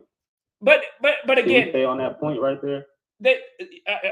Again, it's not just that. They wasted our time in school. They fed us poison. They've got us addicted to shit that we shouldn't be putting in our mouth. I mean, the average kid is growing up in front of the television screen and watching all these advertisements for all this junk food that's highly addictive, that becomes a lifelong obsession. You know, in the last 20 years, it's been nothing but fear-mongering. The whole 21st century is fear, fear, fear. Now every freeway overpass has an electronic billboard for the latest Amber Alert within 5,000 miles, so every mom's afraid, so she keeps her child in front of the TV where they get fatter and fatter. So you're listening to ESPN right now, they keep playing the song about shooting that shot like 2K, because that's the society we live in. People aren't shooting shots outside at the basketball hoop. They're playing video games, shooting shots, pretending they're Steph Curry, the video game player. This society has been so purposefully destroyed, and most of them don't have a clue and they don't see it. And they don't care because they're still comfortable and they got their sugar smacks and they're enjoying their screen and their video games. It's just sad to watch how all this is going down. But anyway, you were trying to say something else. Go ahead. Oh, yeah. No, I was saying to stay on that point, if we break that apart and realize, like, okay, so we went to these schools and was indoctrinated. Who allowed us to go there? All right, our parents. The financial, you're gonna go to school and your community gonna be dictated upon, majority of the time, if you ask me, your financial level. Because if my dad bring in 200,000, I might be on the block with white people, Asian people, you know. So at the end of the day, it's dictated off the financial level of the person that's in control of your life. So if everybody is okay, majority of people is in public school, their parents probably work, drop them off at school, go to work. That's their life. They end up growing up and living that same way, telling their kids, go to school, get an education, which is okay. Essentially, like, okay, yeah. But you also, school is not, a lot of parents say like, well, school didn't teach my kids it. But the other side of it is that they're at home the other half of the time. So whatever school don't teach them, you can be teaching them that as well, which is just accountability. Like each person that ended up indoctrinated and programmed, everybody not to blame, but majority of us, we go back to our guardianship, our parent, grandparent, whoever, foster parent. That's who put us where we started at. You know, when we wasn't in control of our life. So a lot of people got to unlearn all the programming and then really start realizing what life is actually about. Then they'll be them the type of people that should be a part of the community, not people that is a part already. They probably fit that description. I'm just saying, if you don't have your life, personally life in order, you're not going to be able to, you know, go to war with, you're not going to be able to be a part of this because you're not mentally ready. Like my parents, if they would have been mentally ready, they would have been like, okay, I don't want to have, if he is going to go to public school because that's my financial level, when he get home, I'm going to teach him about finances. I'm going to teach him about stocks, I guess, real estate, and the other financial things that's important, you know, and even down to like gardening and growing your own food. If you're a part of the community, you should eat healthy. You should work out, exercise. You have to be the whole image. You got to eat healthy, speak. Everybody might not be a speaker, but I'm just saying, you have to eat healthy, because that'll knock off majority of what you're saying. Like you get what you saying. Like a lot of people with programs, social media, they eating poorly, fast food, which goes back to your mental, how you gonna operate yourself. So it gotta start there. People gotta unlearn all the crap and start fresh and maybe you might need therapy. You might need to go speak to somebody about what you've been through, because I had therapy myself. I feel like it's a personal task, and then it's a group task that we all should be, active in. Indeed. Well said. Yeah, excellent advice. I appreciate it. Oh yeah, man, I appreciate you too, Zach. Man, I'm gonna keep listening to the live stream. All right. Well, I'm just about at the end. I don't have a whole lot more to add. So if you had any last thoughts, you can go on. There's nobody on the hold after you. You're the last caller. Okay. Yes. The last thing I will leave is just get, it's all internal first. So work within your life. Go to your family. Figure out who you are, where you come from. Do your background check, which is like birth certificates, marriage certificates. Figure out your grandparents' name. And then that grandparent's name and who their mother was, it's all documented. You can figure out who you are. Start there. Then you will go back into society looking, and you will hear things you will know not to associate that with you, because you will know who you are then. Then you got to fix some of the, come to terms with what you've been through in your childhood. I'm 31, so I'm speaking for that generation. I'm speaking for everybody. Go back and figure out who you are and what makes you the way that you are and what you can fix. And then move forward with how you make your money, how you gonna spend your time, because life is one time, and it does not start over, from what we know, because none of us died yet and came back. So that's all I got. I appreciate you though, Zach. My name is LA 215. Appreciate that, LA. Thank you. You have a good day. Yes, sir. All right, take care. You too, man. Oh, I was wrong. There's actually one more person on hold. All right, hold up. Let's go out to 321. 321, you're on. Hey, Zach, can you hear me? Yeah, what's up? I just had two quick hitters. Legendary New York DJ, Mr. C, dead at 57 yesterday. Hold on. I got to post on this. Hold on. I got to post on this. DJ Calvin LeBron, a.k.a. Mr. C, dead at 57. New York City in Gematria, 57.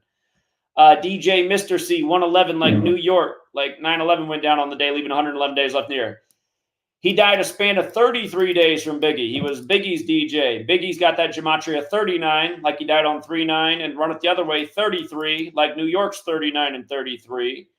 And it's 27 years later, the ritual number. He also was the DJ for Big Daddy Kane, and he died 213 days after Big Daddy Kane's birthday, and death is 213. So those were the things that jumped out about his passing.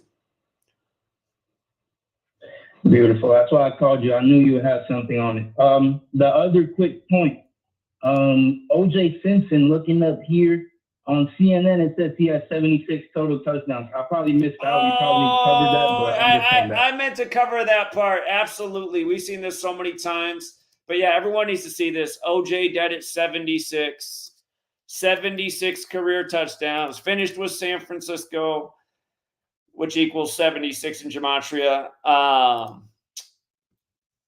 OJ touchdowns.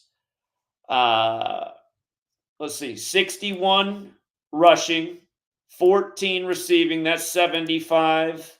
And then in the playoffs, one more receiving for a total of 76. Yeah. All right, that's all I had, Zach. Thank you for answering. Appreciate it, man. Thank you. All right. Have a good one. All right. Yeah, we ran out of time on the call board. It's a 2-hour max. And that's why I took down the number a while ago. The way it works is once the 2 hours expires, people who are already on hold, somebody right now is calling the backup number trying to get in. 608? Hey, what's up, Zach? Hey, man. Yeah, OJ died from Cameron the Rapper's. I saw that it was 67 days from his birthday and 228 days from Mace's, and blood sacrifice is 67 and death is 228 in Sumerian. Yeah, that was my first thought when it came to mind, because it started him back to life on that show, and they really blew up that show. So I was like, that was my first thought of mine, and it exactly synced up. No brainer right there. That had something to do with it, man. It's crazy. But yeah, he seems so healthy on the show, happy, joking, and everything. Now he's just dropped dead. It's crazy. And he said he was doing okay. So and when this news story came out right here earlier in Black History Month, he immediately responded and said this was bullshit and he was fine. But now they're going to force it and say he's dead anyway. So we've said this many times. Yeah. Again, you guys, on the 102nd day of the year, the news breaks that he's dead from prostate cancer. And again, I mean, just look at it. Dead at 76, 59 days after the Super Bowl. When we've talked about this pattern a million times, I literally have a book about it. So. Yep, man. It helps us see through the bullshit, man. That's what the knowledge is known for, and it points right to the people at fault here. So, all right, man. Well, I just wanted to call in, and I hope you have a good day, bro. All right, appreciate it. Yep, man. Yep. And by the way, Mace the rapper who used to be on Bad Boy Records, here he is covering the Bible with one eye, Illuminati pose. What's up, Joey? Yo, I just want to bring up how the NFL draft is coming up, and OJ Simpson went to USC. Right, and the top pick's supposed to be the USC quarterback, right? And they just had the sacrifice last year, the former USC Heisman winner for him. Is that your point you're going to make? Yeah, that the number one pick in the draft is Caleb Williams. Yeah. And he went to OJ Simpson school. Yeah. And the Bears have the number one pick in the draft. But they didn't earn the number one pick. There's something deep here going on. So I want to bring up my observations that I'm seeing. The Bears picked number one in the draft, but they didn't earn the number one pick. It's actually the Carolina Panthers pick, because the Panthers traded with the Bears the year prior and gave up the number one pick, because the Panthers finished with the worst record in the league this past season. So now the Bears have the number one pick, but it's the Panthers pick because they traded it to the Bears. And Caleb Williams, if you go on his Twitter page, Caleb Williams' Twitter, you'll see that his nickname is Superman. Caleb Williams, he has on Twitter how you can change your banner. Okay. Well, the banner for Caleb Williams' Twitter page is Superman, and also in his biography, you'll see that his name is Superman. Okay. And his nickname is Superman. And of course, Superman, there was an NFL player who went by that nickname. It was for the Carolina Black Panthers, and it was Cam Newton. And Cam Newton was drafted in 2011. And from when Cam was drafted to the Panthers until this upcoming NFL draft is 4,747 days. From when Superman was drafted to the Carolina Panthers, Cam Newton, to when Superman, Caleb Williams, is going to be drafted by the Bears with the Panthers pick. But how this ties into OJ Simpson is because we know the Carolina Panthers, they tie into the Black Panther Party, which has to do with racism, which OJ Simpson was all about racism. And the Broncos, the Panthers ended up playing the white Broncos, Right. which connects to OJ Simpson. Right. That's what we were talking about that year when we called it. Well, the thing about Chicago, I don't know if you know this, the thing about Chicago and the Black Panthers is that's where Fred Hampton was murdered by the FBI, and that was the same day that Jay-Z was born. And earlier you're making the point about how Jay-Z has the song, something about OJ. So. Yeah, the story of OJ. And when that song released, it released on Joe Mazzulla's birthday, which is the Boston Celtics head coach. And the Celtics are the one team in the league that kind of has that racist undertone with them.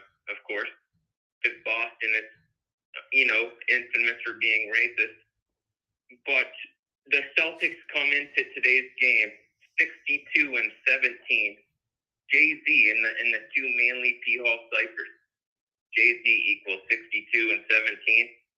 And the story of OJ came out on their coach's birthday, released by Jay-Z. So, yeah, it's just undeniable.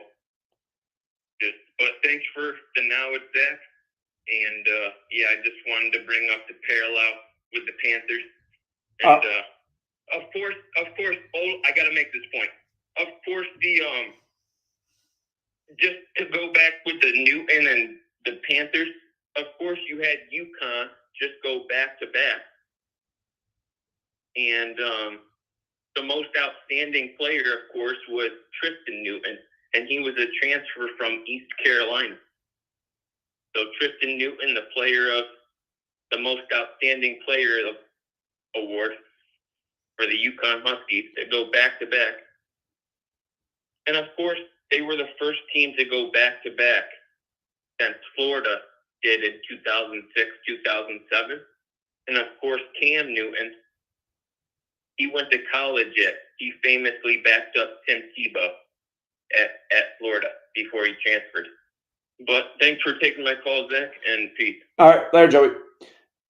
For people who forgot, this happened last year, just to remind how these rituals go down. So last year, Caleb Williams was supposed to go first overall in the draft. He won the Heisman, but then the former USC star with the same initials as Caleb Williams, Charles White, died. And again, not very old, 64, year of the Civil Rights Act.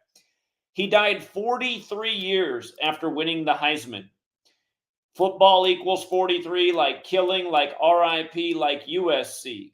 And that was, if you remember the ritual the other year with Keyshawn Johnson's daughter dying, and then USC had a little run in the tournament for March Madness, the basketball team. But he died 11 days before his upcoming birthday, like how we're talking about OJ in his 11 years and announced dead on the 11th. But yeah, this stuff, you guys, you just pay attention year after year. The suspect deaths. Caleb Williams is born on the day, leaving 43 days left in the year. That's also the 322nd day of the year, like Order 322, Skull and Bones Day. Remember, the founder of the Illuminati died on that day in history, November 18th. But over and over, just blatant patterns. Voting for the finalists, 32 days. The former Heisman winner died 32 days after voting, like USC Trojans 32. You could say it was a span of 33 days, like Heisman 33.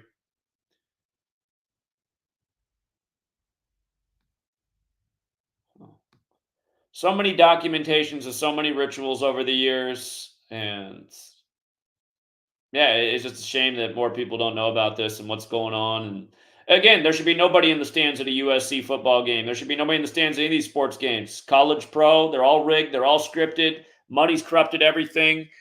These again, I mean, you just have to think about it. All of the American sports are credited to secret societies. It's pretty obvious that these secret societies are into ritual sacrifice. It's pretty undeniable. So I put the phone number up for people who still want to call in. D26, I know how you need to call in. You need to call in because you're in India with this number or this link right here. If you guys don't want to call in, you can also join the stream by clicking the link. But I'm not going to take just anybody's because we've had the trolls come on here recently and expose their genitals and show porn so that we have to take down the stream.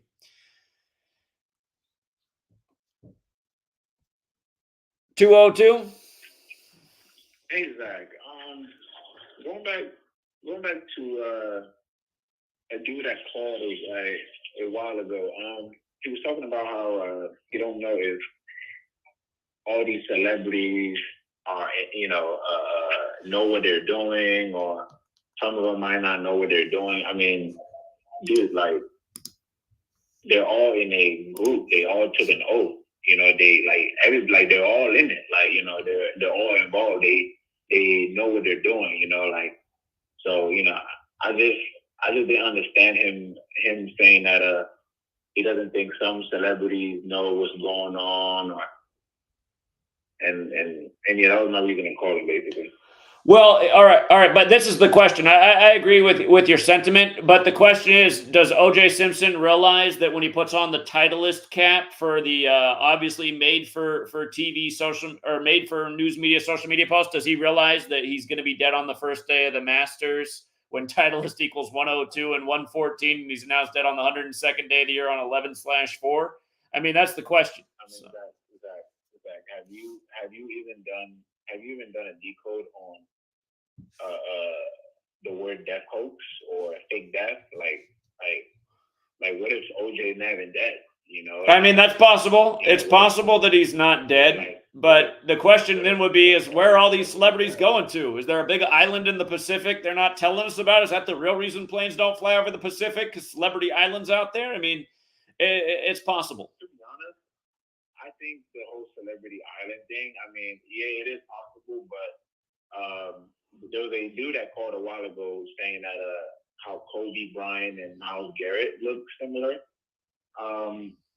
I mean, what if OJ Simpson, you know, is now just going to focus on another role that he's you know, another celebrity that he's playing, maybe, you know, like, are these people actually dead? I mean, I just don't understand that. But hold on, we have to go back. Like, the thing about Kobe being Myles Garrett, like, obviously that's not the case. I mean, okay, wait, Zach, so you don't think it's Hollywood? You don't think, like, dude, their makeup, how they use makeup on these celebrities to literally make them look like a totally different person? Like, you know, the whole bodysuit thing, maybe not, but I mean, you seen John Cena's body? I mean, his body looks fake. He has fake veins, you know, like it's Hollywood at the end of the day. The technology is next level, you know, like, so are we just gonna write off that these people can be wearing synthetic Here's my concern with you as a caller. I just asked you a straight up question. Like, I don't doubt that they're aware to an extent, but do they realize specifically, like, if they're in the club and they realize what the consequences can be when they're saying, hey, OJ, wear this Titleist hat? Do you think OJ knows that day that his expiration date's the day the Masters comes around? You might just know that his character OJ Simpson is going to die on this day, but that doesn't mean the actual OJ Simpson is dead. Yeah, we don't know that, but again, if they're in the club, then they know what's going on. It's just common sense. Like, okay, all right, appreciate the call, man. Thank you. His common sense is all his assumptions. I'm not saying he's wrong. It's just he's talking about anything. We don't have any proof for anything he's saying. He's talking like he's got all the facts there, but then he can't back anything up. If you guys missed the John Cena ritual, just to understand how ritualistic, everyone was so focused on him coming out naked. That was on the 70th day of the year. Notice John Cena's 70. Oppenheimer won everything. But here was the ultimate ritual. It was exactly 46 weeks after his 46th birthday. Academy Awards has the Gematria 46. But notice, it said it was the closest thing to what happened at the 46th Academy Awards when a streaker ran on the stage. So it was paying tribute to that. So they get 46-year-old John Cena, where the Academies are 46 weeks after his birthday. And then the caller said that John Cena's obviously wearing a bodysuit. I mean, do you know that he's obviously wearing a bodysuit? The guy was a WWE wrestler. Now he works out for Hollywood. I mean, you take steroids, you work out every day, you can get jacked. So, again, I mean, I wouldn't say that we obviously know that's a bodysuit. That very well could be his body. It looks about right. I mean, anyway, but the thing is, again, you just learn the number code. You see how it's just like how it was a perfect ritual with the Oscars slap with Will Smith and Chris Rock. It's the same thing here. Every year, just apply the gematria. You'll see why the one movie won all the awards on the day it did. You'll see right through everything they did. Again, this knowledge will allow you to see through what's going on, because this is the Cabal's code. We live in the Cabal's world. They control this world, and they do this every single day. And this is why they invented an English language at the same time that the Gregorian calendar was put out. That's why on the Georgia Guidestones it says unite the world in a new living language. Obviously, this is the new living language, English, which spreads more and more across the world as time goes on. But yeah, that last caller, again, I mean, those guys don't help anything. That's like the guy that's like, he's the reason everyone rolls their eyes at conspiracy. Like, okay, all these big claims, where's your proof, buddy? Well, obviously, it's just like, dude, notice what I do. I come with receipts. Everything I talk about, every day I prove it. Okay? But is it possible that OJ Simpson's still alive? Yeah, I'll acknowledge it's possible. It's also very possible he's dead. So let's go out to D26. What's up, D26? Pretty good. It's quite late. I was hoping to have a very short announcement for tomorrow. Since it's up April 12th, it's already April 12th over here. I'm going to post something. I just want to make this short announcement. I apologize, but I'm not going to do any decode related to this news currently. Because when the news broke out, I was probably outside, busy with some work. So I returned home late, so I couldn't decode. I couldn't do some research about today's news. But yeah, coming back to tomorrow, on 12th of April, since it is also the anniversary of the American Civil War, we have the movie Civil War releasing in the UK at the same time. I'm going to upload an old documentary which I watched many years ago, probably 4 or 5 years ago, in 2019, I guess. And it's about the assassination of the President Lincoln. I hope you remember the third guy who was also accused of the assassination, but he fled America. So if you ask anyone on the street, John Surratt? yeah, John Surratt. Yes, John Surratt. So did you know about? He also wrote a book, or probably his statements in the quote. How he used the N-word to refer the president. I didn't know about that. John Surratt was a Jesuit, though. But go ahead. So yeah, I won't. I would say, as I said, there's a lot of things to uncover. But I think this news segment, which I had for a long time, but I just found out that this is what better day to release that or upload that short documentary, about a 1 hour, something like that, on the anniversary of the Civil War. So tomorrow I'm going to upload that on my YouTube channel. The only reason I'm making this announcement over here is because I haven't posted anything for more than a year. I think it's better to let everyone know that that the video is going to be out tomorrow. And because last time I did the same thing when I made the 9/11 video. You remember that? Because it was on your channel, you watched it live. You were saying that you were going to air it live on your stream, and then you found out that it is taken down, and it was taken down within 3 hours. So I hope that something like that doesn't happen. But I also had this proof or something that they take down my video after 201 views. But let's see, that's probably conjecture at this point. So, but you're correct on the John Surratt thing. He was a Jesuit. But did you know that where was he found, or who was guarding him? It's all documented that he was guarded by the papal guards, and he was under the protection officially by the Vatican. At the same time, I found something interesting about the Jesuit treason of the gunpowder plot. That the top Jesuit person in command for the gunpowder plot, who Guy Fawkes supported. I forgot his name. I forgot his surname, but I think his first name was Henry, I think, and he is venerated in Spain as Saint Henry. But he's the same guy who the British government at that time in 1606 killed him because of the gunpowder plot. So all of these is mentioned in that documentary. And I also got hands on one of the books probably 20-30 years ago online. So let's see if I do find something interesting from those books, I'll be decoding that as well. So that's it. I don't think I'll go more than this. But yeah, regarding the movie, I hope you guys get to if there's something.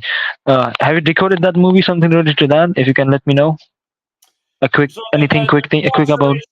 Okay, so the two observations that I've made about the Civil War movie is when the trailer debuted in America, it was 201 days after the director's birthday, Alex Garland. And if you guys are new here, 201's the number of the Jesuits. They kind of put this number on every ritual they do. For example, the OJ Simpson crime scene was found June 13th, the day leaving 201 days left in the year. But 201 is a huge number of the Jesuits. That's why the first Jesuit Pope is the first to live in Suite 201 at the Vatican and a million other things. The founder of the Illuminati was a Jesuit, and he died in history 201 days after the anniversary of the Illuminati's establishment. He died on the 322nd day of the year, which is a very Cabalistic number. Because of the tree of life, the physical model has 3 pillars and 22 paths, and it's mentioned as Genesis 3:22. But the movie now comes out 322 days after the director's birthday. So 201 also pertains to Kabbalah because Kabbalah is known as Jewish mysticism, which in Gematria equates to 201. But for people who don't know, look into what Lincoln said about who was responsible for the American Civil War. It was the Jesuits. And again, John Surratt is the Jesuit who escaped trial after the assassination and who D26 was just talking about how he was protected by the Vatican. So again, it's always been Jesuits running this nation and manipulating it and dividing it. And go read everything Lincoln said. Lincoln said the Catholic Church and the Jesuits were the greatest purveyors of slavery in America. And again, it's why Georgetown, the nation's first Jesuit university, even teased people the other year with they gave $100,000 out in reparations money, divided over hundreds of thousands of people, so everyone got like 5 cents. But they said it was the first of 100 million they pledged to give out. They haven't given out a single dime since that. But of course, slaves built Georgetown. And yeah, so this whole movie being released this way and releasing it on the anniversary. And by the way, they're releasing it on the 163rd anniversary of the American Civil War. And Barack Hussein Obama equals 163, the nation's first black president who's from the land of Lincoln. In the time of his wingman being the president of the United States. And we all know what they did on January 6th, where the Confederate flag flew on 6/1, like the American Civil War began in 1861. And that happened exactly 201 days after the only Confederate statue fell in D.C., that of Albert Pike, which came after the George Floyd riots, where George Floyd was killed on Memorial Day, which came out of the American Civil War. And he was killed in a big 201 ritual. Again, just Jesuits pulling the strings on all this stuff that's meant to divide and manipulate the populace. And now we even get a movie to help throw more gasoline on the fire. And that's also why OJ Simpson is dead today, you guys, right before this anniversary, because he was the most racially divisive thing in America and still is. You see all the people making videos today who are all provoked and angry. Look at how many angry white people are making videos today on YouTube saying, yeah, that fucker's finally fucking dead, burn in hell. And again, these people haven't learned anything. They're all caught up in the psyop and they don't see how they're getting played. And so yeah, the OJ Simpson thing fits in with the Civil War movie coming out tomorrow. Since I also mentioned about Surratt, did you know where did he die? I don't know where John Surratt died. I know that his mom was killed, though. They found his mom and killed his mom, though. That's what happened since they couldn't find him. And apparently, since you brought about his mom, apparently she died officially under the reason of conspiring against the president. I see where John Surratt died. He died in the Jesuit Catholic stronghold of Baltimore. Okay. Exactly. And since we had the recent bridge, I just wanted to connect that with the recent news and all. What age he was when he died? He was 72, like Jesuit order. 72 years old. That's what he said. Yeah, first Jesuit Pope on the 72nd day of the year. Joe Biden, Jesuit scumbag, loses his wife and daughter in 72. And then when he's 72 years old, he loses his son at age 46, 201 days before the Pope's birthday. Yeah, I mean, the same thing's been going on throughout this entire nation history. And coming back to those proofs and everything, remember I told you about... Hold on, I just realized something. John Surratt shot Lincoln, if it is him, the day after his 21st birthday. Jesuit's 21, and then he was shot on 14/4, like Jesuit orders 144. Okay, go ahead. Yeah, What was I saying? Yeah, regarding remember I told you one more. It was a hardcore proof about the letters exchanged between John McAdams and Thomas Jefferson. I think they were from August 1814 about the restoration of the Jesuits. That is one more another proof. It is undeniable proof about um, the the evilness of this company and how the presidents. I think before Lincoln, I think most of the presidents did not but in disapproval of the Jesuits. I think it's before Lincoln. I don't think after Lincoln we had any U.S. president who openly was aware and against this company from Europe. What do you think about this? Well, part of me even just wonders about. Part of me even wonders about Lincoln. I mean, just like Hitler, the war's blamed on him, and he dies at age 56 in April, when April and Society of Jesus are 56, and then he's shot in a theater, which is suspicious. I mean, yeah, he did say the right rhetoric that the Jesuits were behind it, but is it all part of the mockery? Are they that blatant about things because they know no one's going to stop them? It very well could be that way. I question everything about Lincoln's death because there's so many perfect parallels between Lincoln's death and Kennedy's. I mean, they're like We have made that. Yes, indeed. But the only reason that makes me wonder that Lincoln was on the, we can say, I'm not saying that he was kind of savior. I never worship or anyone. No one should worship another person. So in that ways, I'm not worshiping Lincoln in any ways of that. See, I'm just saying that it makes me wonder about Charles Chinnicky, the priest which he helped in defending himself, and he made himself as a villain of the Vatican. So in that way, I just was asking that in case you think that he was probably in the good side or something. But yeah, your argument, I understand your proposition about him getting killed in theater, and then 100 years, almost, I think 98 years later, we see another president getting killed. But regarding one more thing, since I'm calling after probably a couple of weeks, I was surprised with the fact that you did not know about the Alumbrados connection with Loyola. Oh yeah, that I gotta. How do you spell that again? That was a great find, and I already got to do more research on it. I'm pretty sure I have talked about Alumbrados on your stream back in 2022.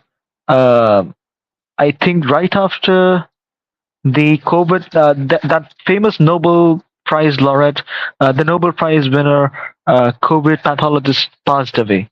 I forgot his name, but he was a French pathologist, I think.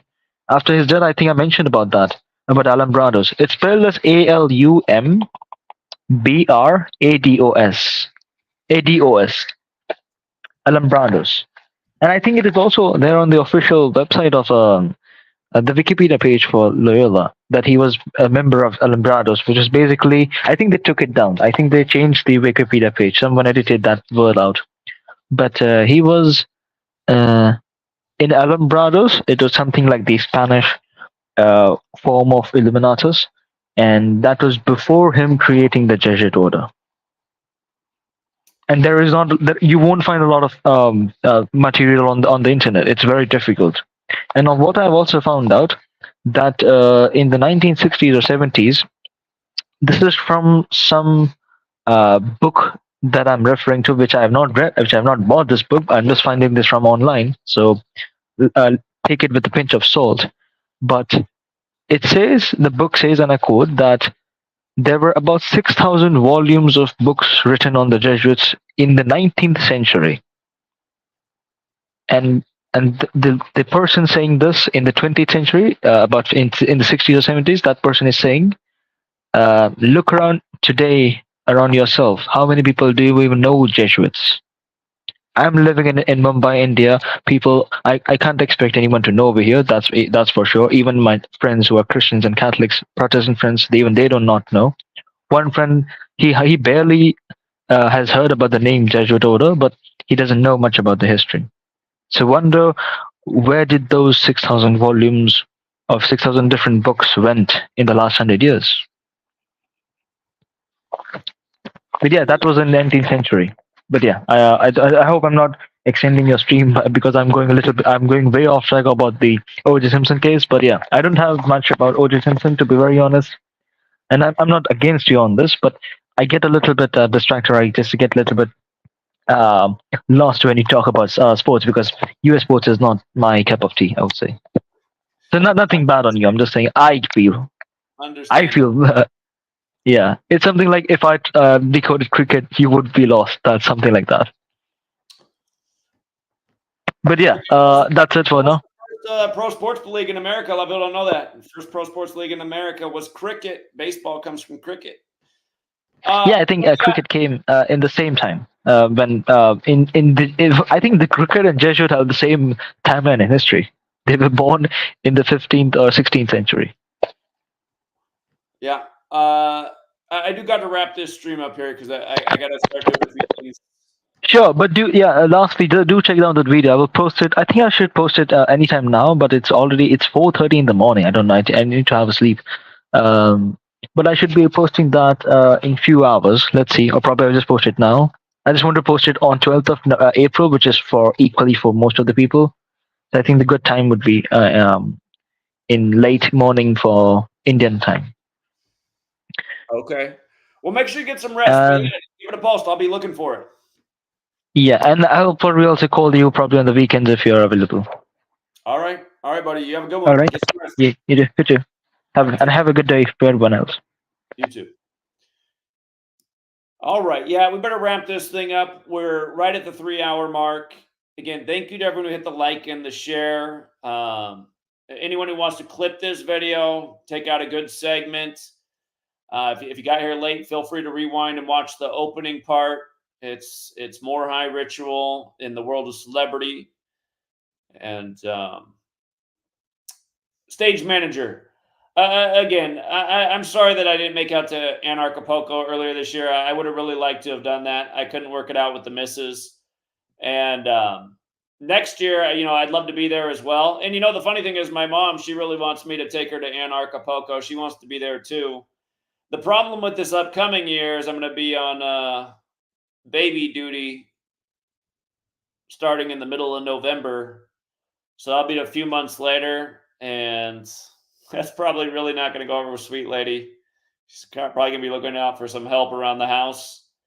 But I'll tell you what, stage manager, if I can figure out a way to get out there, I'll bring my mom down there, and you guys want to reimburse us for coming out and speaking, we'll figure it out. So I really would like to be there, but I just don't know if the timing's going to be right.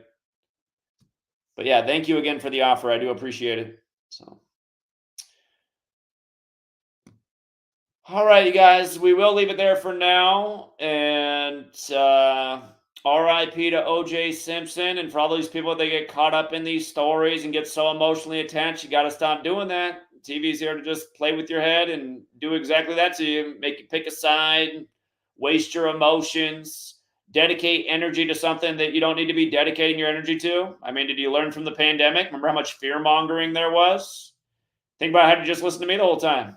Remember the whole time I told you I'm not tripping. I'm not worried about the fear-monger on TV. I'm not wearing any slave muzzle. I'm not making myself a guinea pig. Had you just been like me, you would have saved yourself a lot of aging and wrinkles and stress. And again, I mean, that's what they want you to do. They want you to be so fearful. And, again, I don't preach fear, but really the only thing to fear in this world is, what happens if this cabal's not overthrown? Do they eventually march us off the cliff? I mean, that's kind of a scary thought, but I'm still not tripping out over it. Maybe that's just what's going to happen. That's just what time we were born at. And people just weren't up for it. Or were they? Did people find their minds and their hearts and some courage and stand up against these old wrinkled tyrants? Because they really are. Start looking at these tyrants who control the screens that manipulate us every day. You start to realize it's like the Wizard of Oz. Remember in the Wizard of Oz when they find the man behind the curtain, how he's so afraid he's like bouncing out of there in no time? So what would happen if the people actually rose up against the tyrants too? They'd be running for the hills. So shout out to John Mendoza, always with the dollar. I know John just got in the chat. He's already got a super chat. Yeah, in our 3 hours, we got 7 super chatters. Open up, always with the great generosity and the great comment. Daria, always with the generosity. Actually, we had 6 people contribute. 1 person contributed 2 times. Thank you, Sue. Sue with a 10 and a 20. I appreciate that. The Out of Pocket Variety Show with an interesting observation about OJ's death around the time of the 85th tournament. Sarah Sutherland, always with the generosity. I got her to stop being so generous for a long time, but she's back and as generous as ever. And shout out to John Mendoza. So yeah, I do appreciate the people out there who support the work. I wish there were more. Again, I don't feel like my idea of what I always say is untrue. I feel like there should be 1 million people who pledge $1 every single month, not because I want to be a millionaire, but because I want to employ 50 people all over the nation to help get out this work every single month. Just like when we go pound payment in cities, it should be happening all over. We should have a Team Gematria in New York City, LA, every major city right now. Group of 2 people in every city just getting out the word today. Got to wake up, people. Got to wake up. Got to stop the agenda. And remember what I said a long time ago when I first came up with this idea, I said, if we don't get this knowledge out there and expose what's going on, because it is arrogant. Some people think it's arrogant when I say this, but nobody's got it figured out more than we do. Nobody's got it figured out more than we do. It's not even close. Not even close. We're the only people in the world that knew Joe Biden was in there for the rigged 46 weeks after the post birthday. Nobody else had that figured out. I was the first person in the world who said why they're going to put Trump in 2016. Go watch that video from February 2016. We got this shit figured out. Who's pulling the strings? Again, we got laser vision on it. Who's running the show? How they operate? And you always got trolls and morons coming here. Call something before it happens. Whenever you leave that comment on my channel, you will instantly be banned.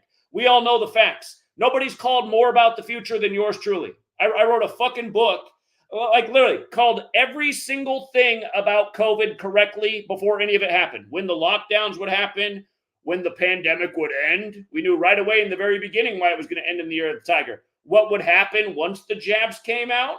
We saw myocarditis from 1 million miles away before the jabs were even here.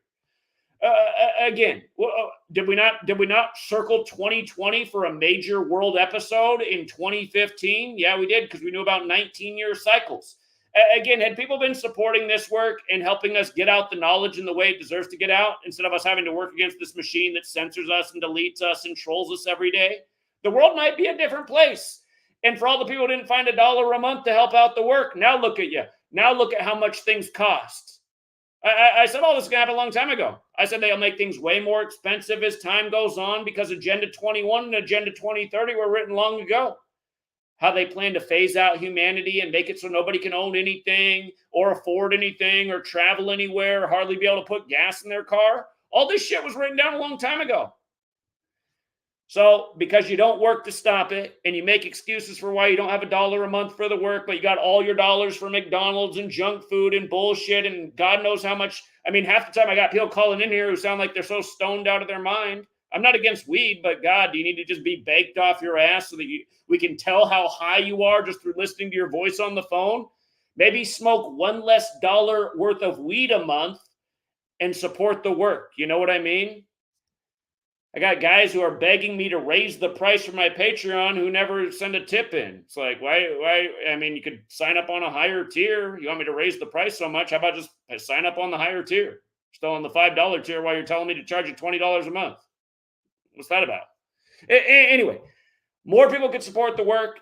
We do need way more resources to make a way bigger impact. We're fighting against a machine. We're censored. We're suppressed. We're deleted. I mean, there's only so much a person can do this deep in the game. And it does take resources. And thank you to the people who do support our work. It's why we run the website freetofindtruth.com. If you're not on it, it's censorship free. It's a way to organize and network and find people in your community. Because they'll support the work, we're able to go out occasionally and do giveaways, like how we got a whole bunch of people on the corner of the Bill and Melinda Gates Foundation, March 13th, 2020, right at the start of the pandemic, to expose, what Bill Gates had said a decade earlier. Again, we knew what the whole plan was from day one. And everybody else would have known what the plan was too if they could have heard what we were putting out. Undeniable facts. Show them what the real agenda was, Could have had a nation that would have been like us. You know, middle fingers up to the policy. No, I'm not putting on any slave muzzle. No, I'm not getting jabbed. You know what would have happened if everybody said no? They would have had to give up. They would have said, oh, the sheep aren't falling for it. I guess we better just move on. That's what would have happened.